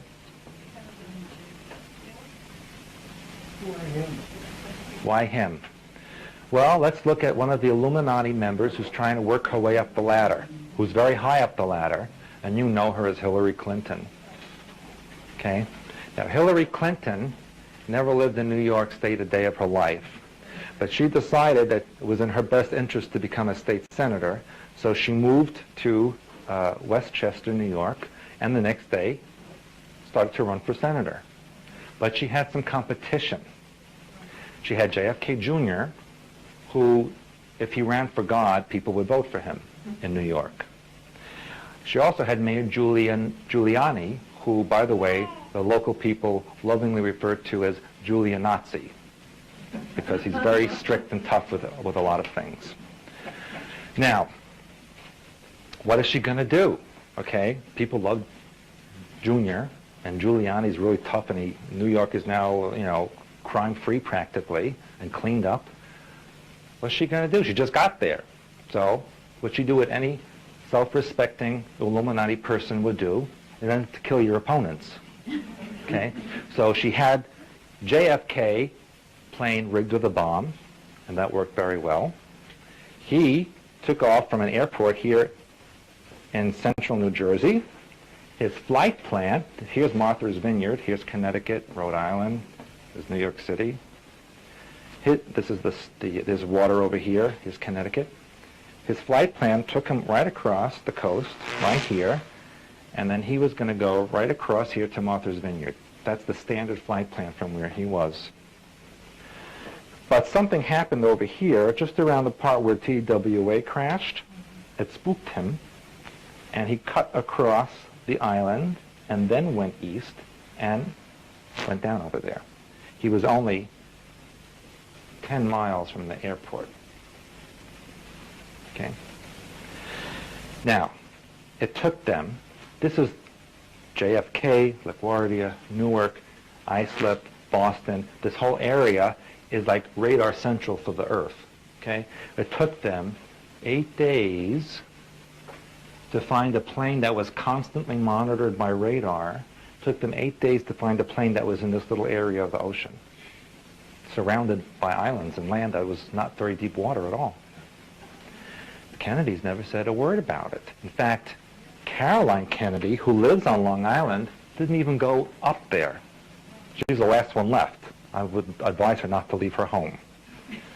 Okay? And so what happened was they finally found wreckage, okay? And then they brought the bodies up, autopsied them, burned them, and then put them back where they found them within 24 hours. Okay? Kennedy's never said anything. You would think they would have a funeral, even if it was closed casket, right? Nothing. Burn them, put them back down. And then the coroner, who autopsied 3 bodies in a matter of hours, and came up with the idea that they died from impact trauma. Well, if they died from impact trauma, how come there was no debris? If the plane hit the water and then sank, why did only the inside of the plane show up and nothing from the outside of the plane? Okay, why were there suitcases that were inside the plane washing ashore when all the outside of the plane never appeared anywhere? And that's because the plane blew up in midair. And they knew where it was all along. So they got rid of him. So now she only had to worry about Giuliani. So lo and behold, he suddenly develops prostate cancer. And he can't run. Okay? So they got rid of Giuliani, they got rid of JFK Jr., and they have this guy that no one ever heard of before, replacing Giuliani, running against her, who's obviously going to lose. In fact, he's so inept that while he walked in the streets doing his campaigning, he literally fell on his face on camera, and they had to pick him up. That he can't even walk straight. No, he just can't walk. So that's who they have running against Hillary Clinton. Okay, she's not worried in the least bit. Okay, and the same thing with the presidential campaign. They have Al Gore, who can't even hold his reptilian form anymore. I mean, he just looks like a reptile even when he's human, right? And he has the personality of a lizard as well. And then you have Bush, whose father was the first inner circle person from behind the scenes to get into public office, whose grandfather, Prescott Bush, financed the Nazis in the 1930s and developed the Nazi empire. Prescott Bush's friends, Helen and George Barton, and their friend Hector Echeverria, in 1933, created the Internal Revenue Service out of New York City. And first they went to Delaware, incorporated it, and it is a privately held corporation by those 3 people and their descendants, which is, by the way, best friends with Prescott.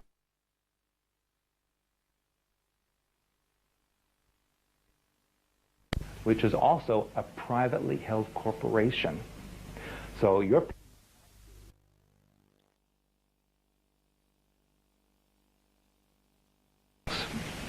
You understand? Yes.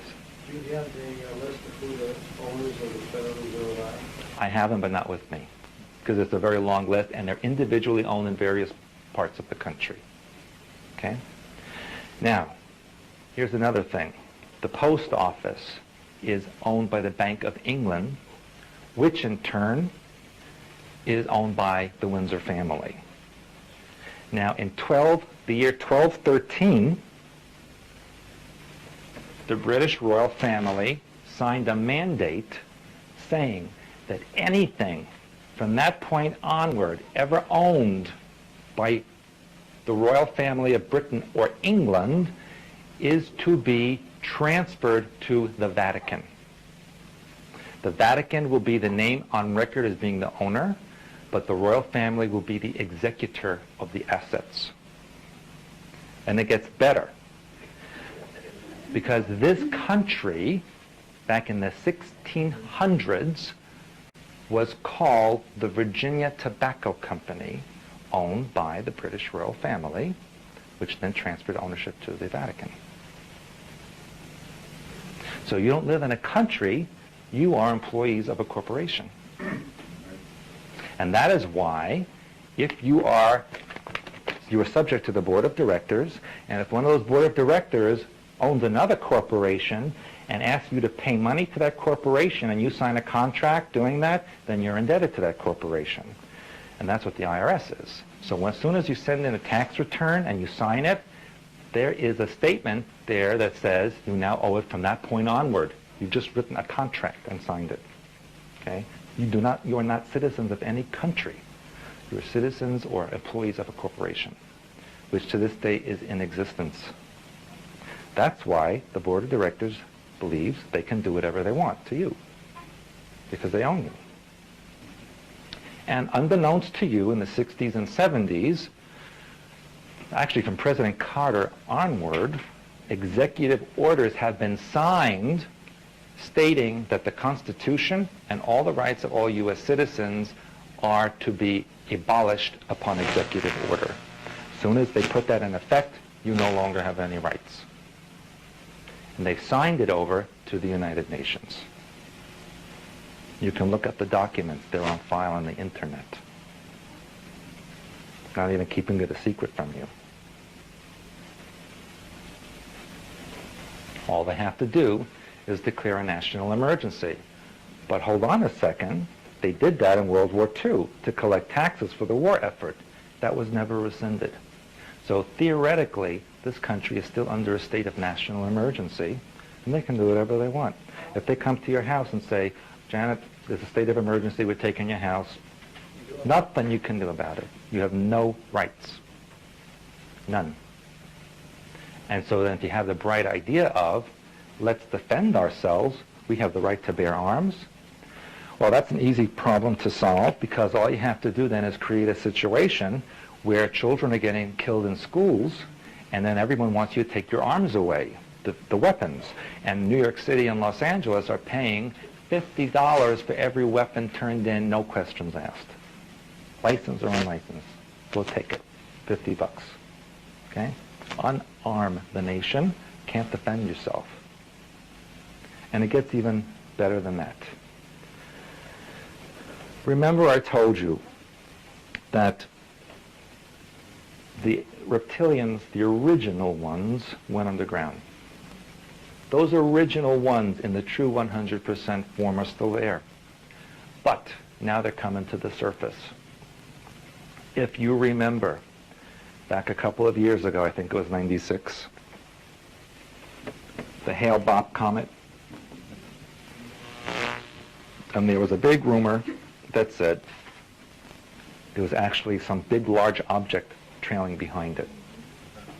And at the same time, they came up with this cult figure in San Diego who killed themselves and all the members so that they can fly away to this object behind Hale-Bopp and live an extraordinary life, making anyone who believes in that object look foolish. That cult in San Diego was set up years and years ago. There's actually a movie made about it called He and She. I don't know if any of you have seen that movie. You can go and look it up in the video store. And it's a story about this man who killed himself, Appleby, and his wife who passed on since then, who went around the country claiming to be extraterrestrials, having people give them all of their assets and follow them to West Virginia, where a UFO was going to come and take them off the planet. Of course, somewhere along the line, people lost track of them, and they just vanished into thin air until they reappeared in San Diego. Now, this guy was a CIA operative, and they knew all along what they were planning to do. And most likely, he didn't kill himself, but he was killed. And then probably all the others were killed as well. Now, isn't it strange that in San Diego County, the coroner from Los Angeles had to go and take the bodies from 90 miles away? Why? Oh, he happens to be the same coroner who took Marilyn Monroe's body out of her house a couple of years ago when she was murdered also, because she was having an affair, as you know, with both Kennedy brothers. And the night before her death, she got on the phone, and this is on a tape recording. She said, I'm going to blow all of this sky high. I'm going on a news program tomorrow, and I'm going to tell them all what you've done. She had his notebook.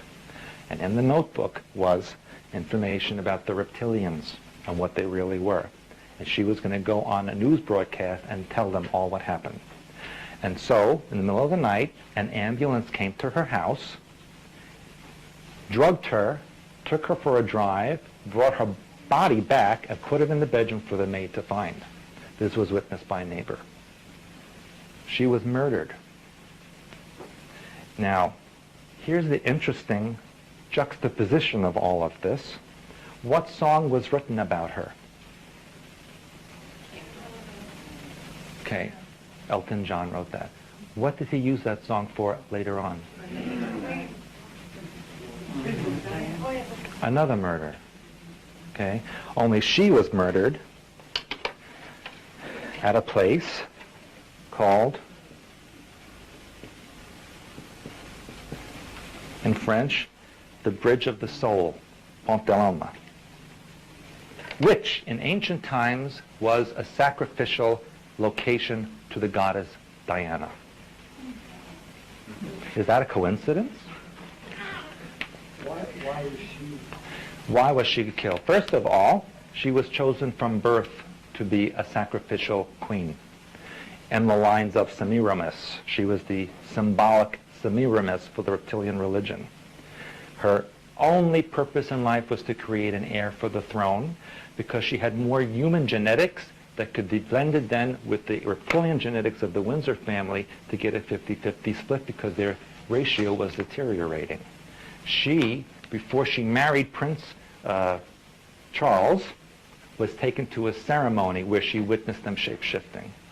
And when she came back to her apartment, she was throwing up from being sick of seeing the sights of them actually slaughtering babies and drinking their blood. These people actually have women kept in cages whose sole purpose in life is to give birth and have the baby sacrificed. To reptilians, babies are a delicacy. They have the strongest genetics and the strongest hormones.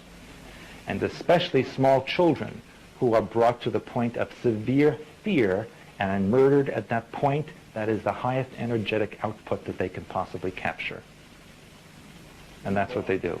And drink the blood. This is part of their ceremony. This is the sacrifice. Now, Diana was pregnant, and they used the fetus in a ceremony after they killed her.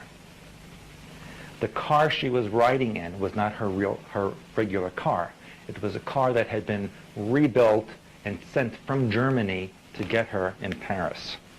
The driver was not drunk. If any of you had seen the video taken at the hotel before they left, did he look drunk to you? If he was anywhere near drunk as they claimed him to be, he'd be falling on his face. Do you think she would have gotten in a car with a driver who was that drunk? No. And why did it take over 2 hours for them to bring her body from the accident scene to a hospital that was only 20 minutes away? Why? What were they doing to her body? And why then is she enshrined in a tomb on an island on her ancestral land? I'm going to tell you why. Because the New World Order has in its plans to create a new global religion. And that global religion will have Diana as an icon. And in the next 6 to 12 months, you will see people claiming to see her vision appear to them, talking about the New World global order to come. And this is part of a project that the Illuminati have along with the New World Order. Bless you again, whoever that is. It's called the Blue Beam Project.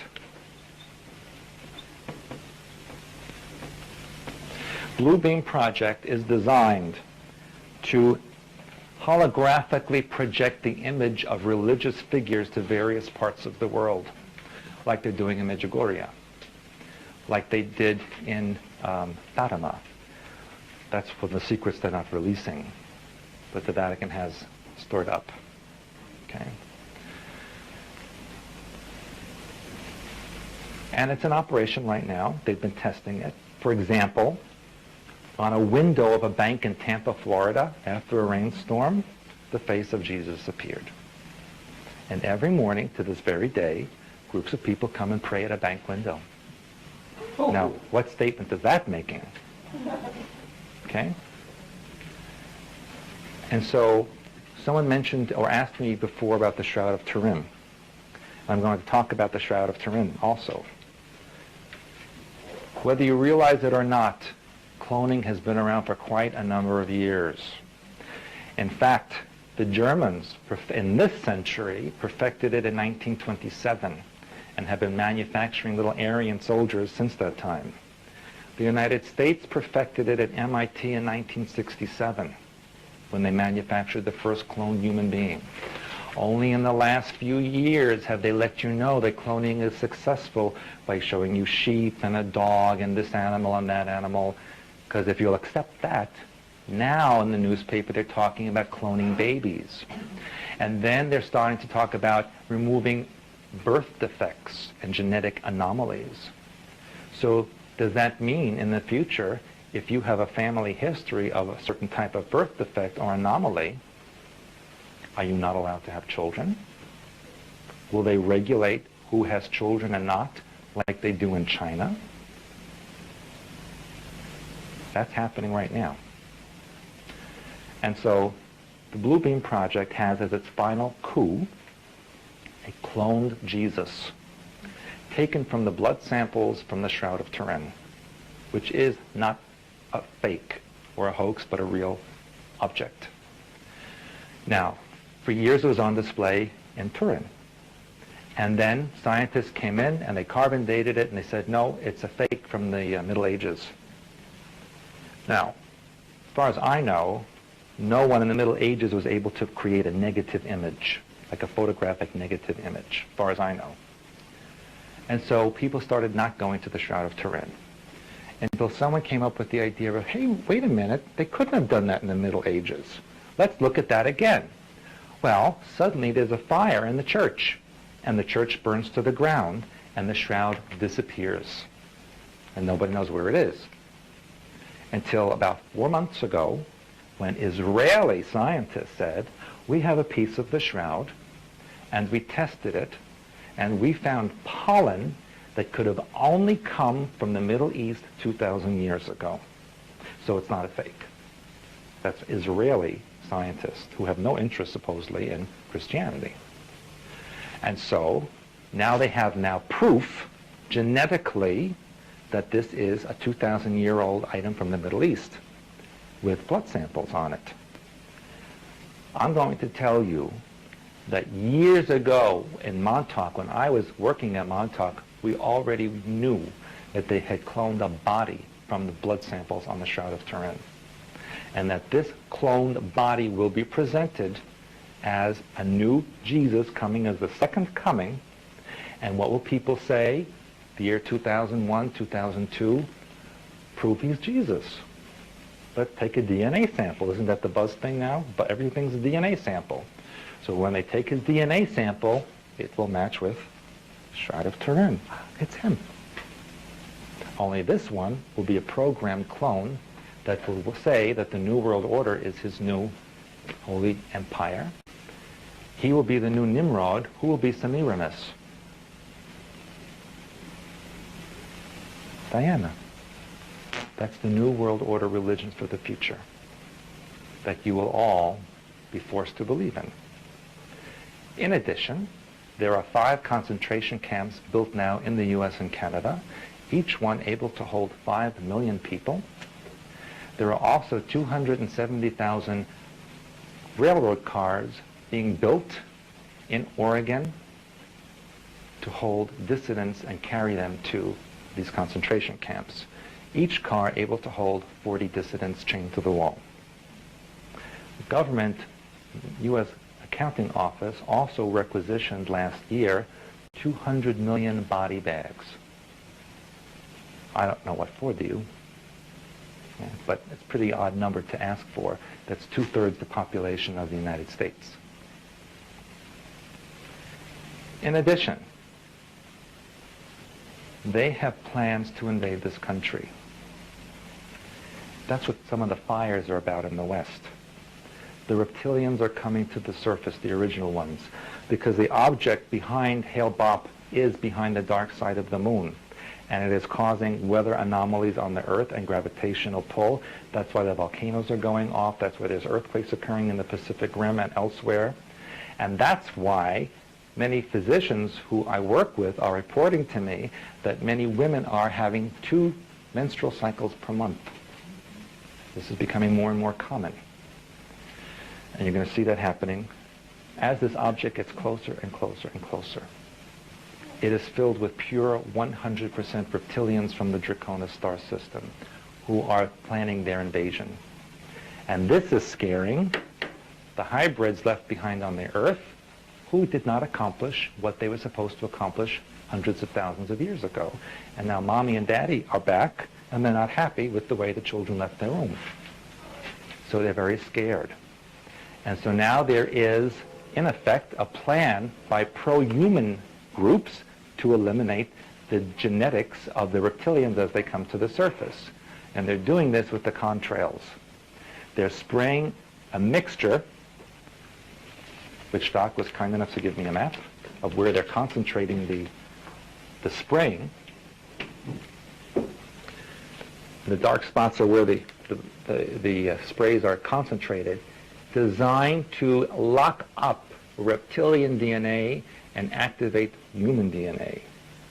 Those out there who have a high percentage of reptilian DNA will get sick and die, and they are getting sick and dying. And those with human DNA may get sick, but will develop an immunity, hopefully, and survive.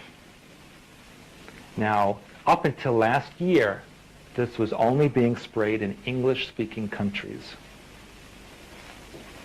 Only last year did I find out that Germany has now been added.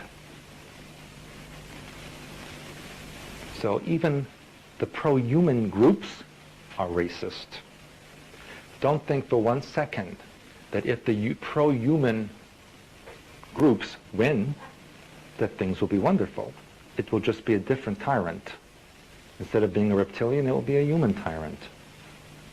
But the agenda is the same.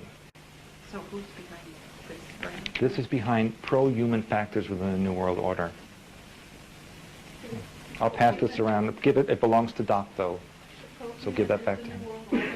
Sorry? The pro-human is the new one? No, pro-human is reptilian, the hybrids. But amongst that pyramid of control are human groups that under their control. And there are human factors or breakaway units that seek to eliminate the purebred reptilians as they come to the surface. The purebred reptilians and whoever would support them. Yes? It's interesting that this has come up because I was just commenting to myself, this is, I think, maybe the beginning of the week. I haven't seen any contrails around here for about a month. And before, they were just almost every day. Mm-hmm. They're off and on. They're up and up. Are they? Yeah, I haven't noticed any of that. Now listen to what will happen. The reptilians are coming through openings in the cave system throughout the world. Most of the national cave systems are being closed down for various reasons. Last Thanksgiving when I was in the Ozarks in Missouri, and I went to see one of their big caves, one of the largest in the country, it was closed due to electrical systems. As far as I know, there are no electrical systems in these caves, but it was the reason they used that it was closed down. Is to prevent people from seeing what's coming up. And all of the fires that are happening in the western United States are covering up openings, especially in Montana and Idaho and those areas, and New Mexico, where the reptilians are coming to the surface and they want to keep people away. That's one of the reasons they raise the gas prices so high, so people won't travel so much and they'll be off the road. But it gets better than that, because they will plan for civil disruptions across the United States after they crash the stock market. They will have people going berserk, rioting, looting, chaos. They will tell you that the civil defenses, military, cannot handle the situation because it's too widespread. And so the President of the United States, who at that time will be George Bush, will ask the UN to bring their troops into the United States and patrol the streets and give back civil order. You already have a foreign troop occupying this country now. They've already brought in Canadian troops into the northwestern United States. I will also tell you that in southeastern Canada, they have German troops and German Air Force planes on the ground waiting for their orders. I personally know people in Canada who have now been assigned to the Air Force bases in northern Ontario and Quebec. with German forces. In the Pacific Northwest and in Alaska, they have stationed now Chinese and Russian troops and Air Force. When the civil disobedience becomes out of hand, these forces will invade the United States. It will happen very soon. When they finally occupy the country, which, by the way, they will declare a national emergency officially, and you will have no rights. They will declare that the United States is too large of an area to be controlled from a central location, and so they will defer to the United Nations, who will break the United States into two halves along the Mississippi River. Atlanta will become the capital of the Eastern District, and Denver will become the capital of the Western District. That is why Atlanta and Denver have identical, gigantic airports, and that is why Atlanta and Denver have replicated all governmental agencies from Washington, which have now relocated to both of those cities. Have any of you been to the Denver airport, the new Denver airport? At baggage claim 17, you will see a gigantic mural of a black woman, a Hispanic woman, a Jewish woman, an Oriental woman, and an Indian woman lying in coffin holding dead babies. Oh, no. Oh yes, I have pictures of it. You can go see it yourself. And standing above them with a torch and a sword is a little blonde Aryan boy. And on the floor of the Denver airport, embedded in the tiles as you get off, are little reptiles all over the floor. And in the stained glass windows are swastikas and the fleur-de-lis. So it's in front of your face, right in front of you. I don't even believe what I'm telling you. Go look for yourself. In the structure itself? Yeah. With the Yep. hidden... And I have the photographs, which I left at home, but I have them. And outside the airport, on a big plaque, it says, dedicated to the people of Denver by the New World Airport Organization. And underneath Denver Airport, and some subterranean cavern that they built, contractors built something with enough concrete to build a 6-lane highway between Denver and Chicago. That's how much is built underneath the airport, which, by the way, has been built an hour away from Denver. And when you drive into the airport, there are cameras that monitor your license plate no matter where you're from. And when you leave, they monitor again. So whoever goes in, they know who comes out. And if there's anything blocking your license plate, they will stop you and make you clear it off so they can monitor it. What's the underground thing? The underground is a gigantic holding pen with entrances and subterranean caverns that crisscross North America. And it's built directly over what the government refers to as a reptilian nest. These are nests where there are large pockets of reptilian cultures living there. One of the largest areas extends from Monmouth area of California around Mount Shasta, all the way down to the Mojave, 29 Palms area, and then east to Arizona and what is commonly known as Area 51 in Nevada. That is one of the largest underground reptilian areas.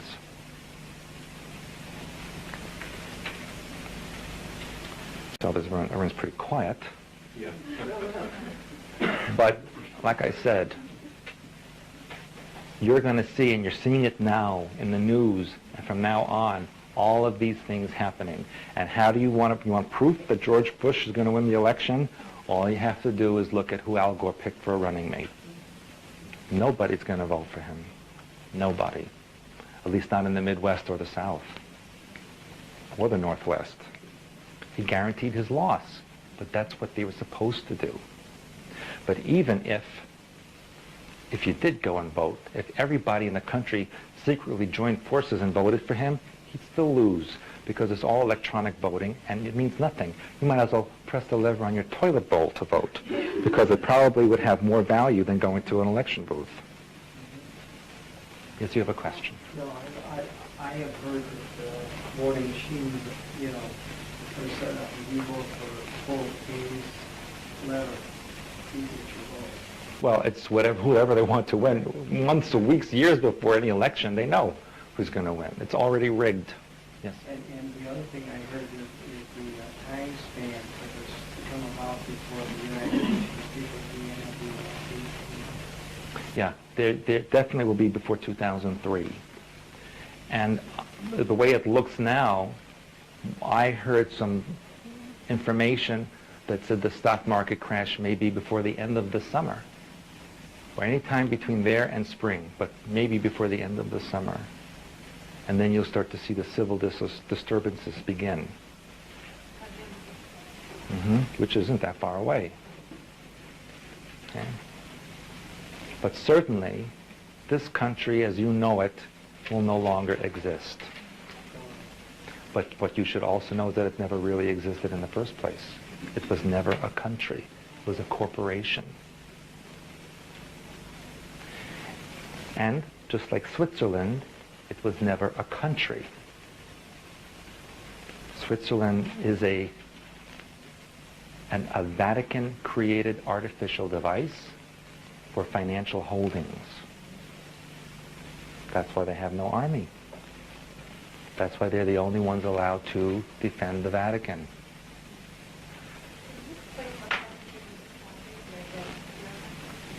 Oh yes, you asked me yesterday at the library, at the bookstore.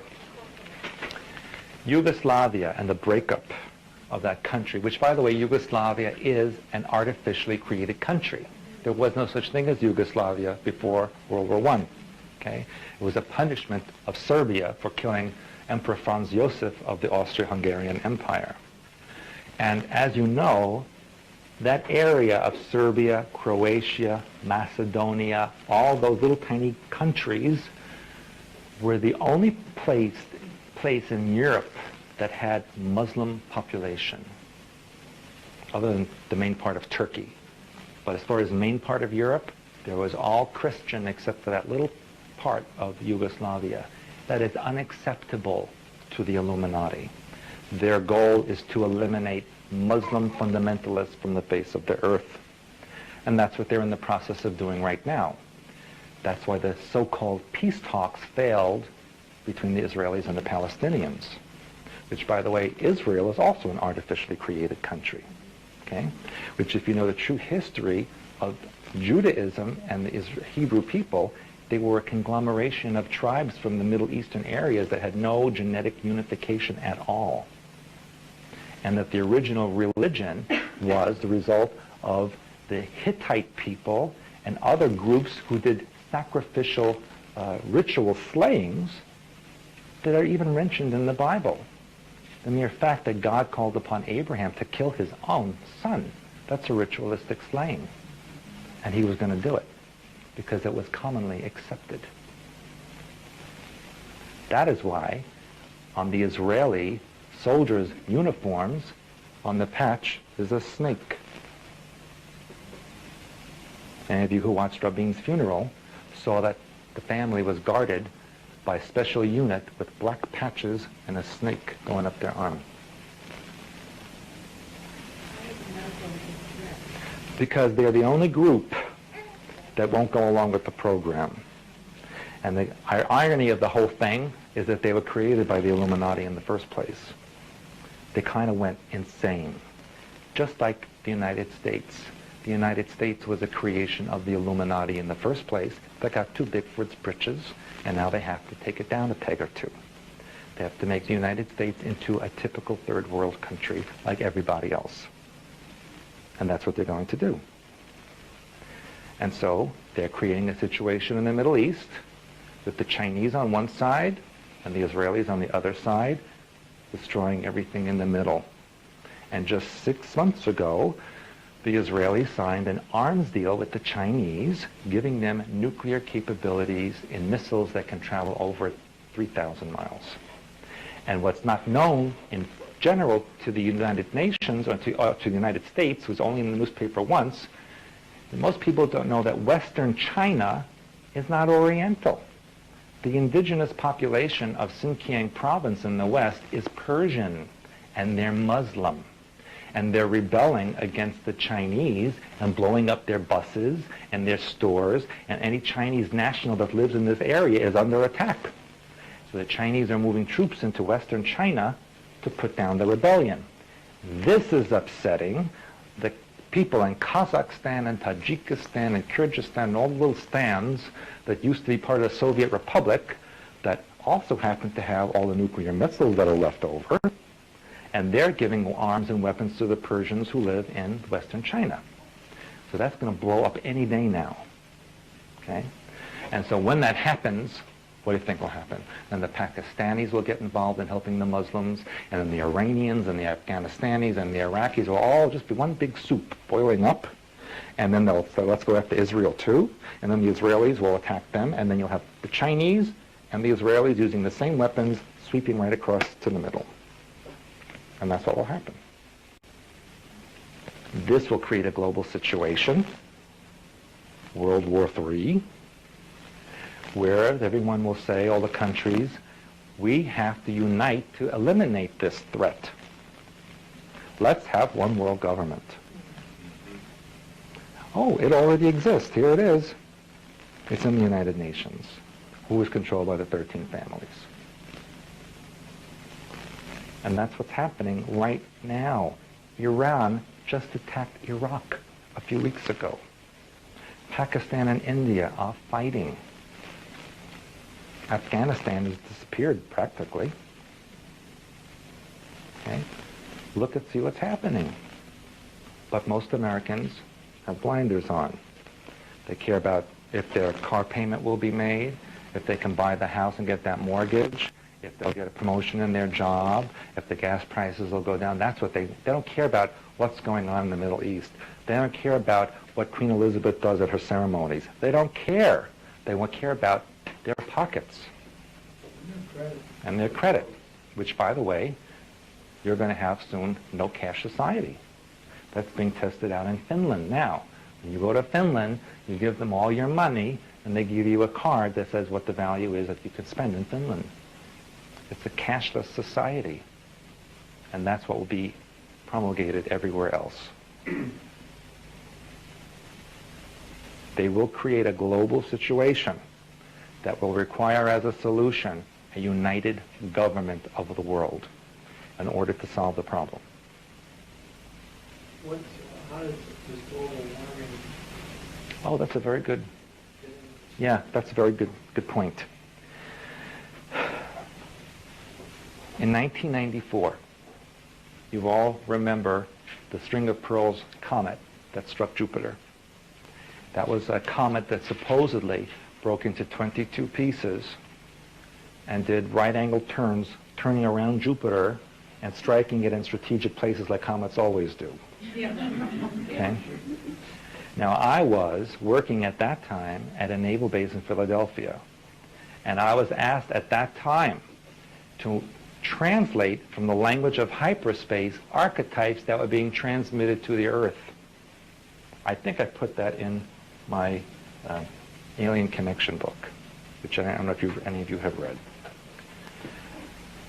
And at that time, the Earth was being bombarded with archetype symbols, which I talk about in the Healer's Handbook over here. And I was one of the few people that was able to translate this. And that's why I was given that job. What they did was create a situation where Jupiter, which is a gas giant, it's not a solid object, they've heated it up.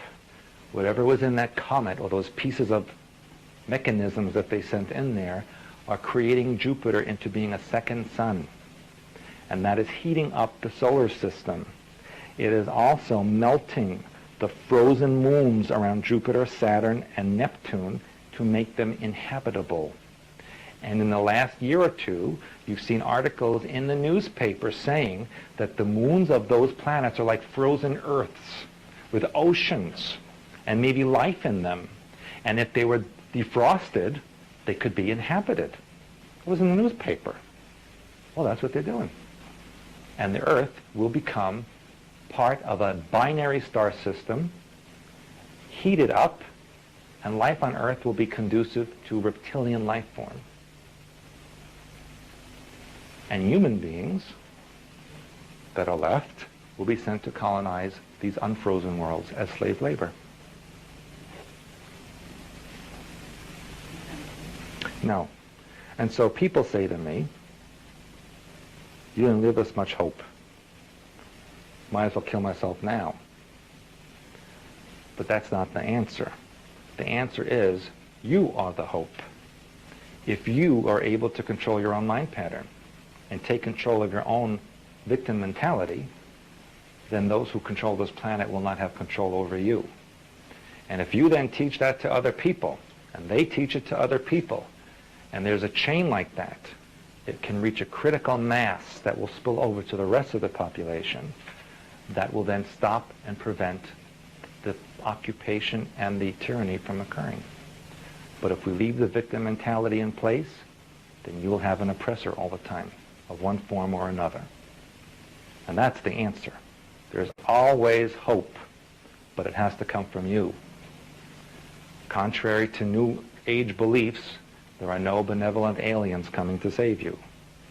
And I always talk about that scene, which is one of my favorite scenes from Independence Day, where all the New Age people are on the roof with their signs saying, "Welcome, Space Brothers." And they're the first ones that got blasted away. That's a message to you. That's a message to you. Okay? Don't welcome someone who's not invited. Yes? You must be the group spokesperson. I would think that it would be the major concern that we have with the whole planet is the number of guns in the United States. I'm sorry, can you repeat The that? number of guns that exist in the United States and the citizens, Mm-hmm. that has to be a very, very big concern for them. That is why they create situations to make people afraid to have handguns out there. That's why they create situations like Littleton, Colorado. But there are more guns in the United States than there are people. And that will change. And that will change. Because there will come a time when they will actually do door-to-door searches, because you will have no more rights, and they'll see what you have. And in fact, the United Nations is giving a poll to U.S. soldiers. And some of the questions on the poll is, if you are asked to put on a UN uniform and defend the United Nations, would you do so? If the United Nations commander asked you to shoot an American citizen for not obeying an order, would you do so? And on and on and on like that. And if they answer yes, they will do it, those are the promoted ones. And that's what's going on. See, the other thing is, I understand there are a lot of camps throughout the United States where supposedly UN troops are being... That's what I was just talking about before. But they're there to be occupied. Invade this country. Yeah. And the invasion will come generally from Canada. Not by Canadian troops who already are stationed in the U.S., but by Chinese, Russian, and German.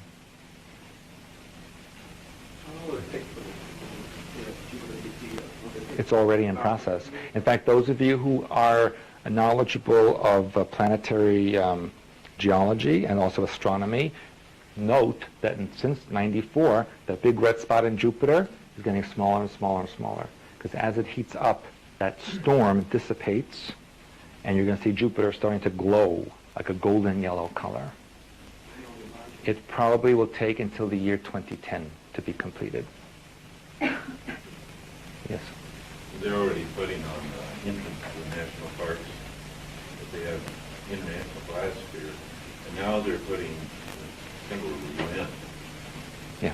They're designated as United Nations parks and recreation areas. Mm-hmm. Or mankind, heritage for the mankind. Exactly, but it's under the auspices of the United Nations. Why that? Because there is no United States really anymore. Independence Hall is also... Yeah, Independence Hall has been declared an international site. Yes? Could you comment on the shifting of the Earth's axis and the Yes. shifting of the pole? Yeah, that's really not going to happen. The Earth's axis is not going to shift. The magnetic poles have shifted. and it's now somewhere over northern Canada. The Earth will not flip on its axis. That is a disinformation, so that people will move and there'll be a population shift to rural areas so they can be developed. And that's what's happened. You will not be able to hide anywhere. If you go to northern Canada, top of a mountain, middle of the ocean, it doesn't matter. The Earth is ringed by satellites that can catch a fly on your shoulder. That's how detailed they are. You cannot escape from it.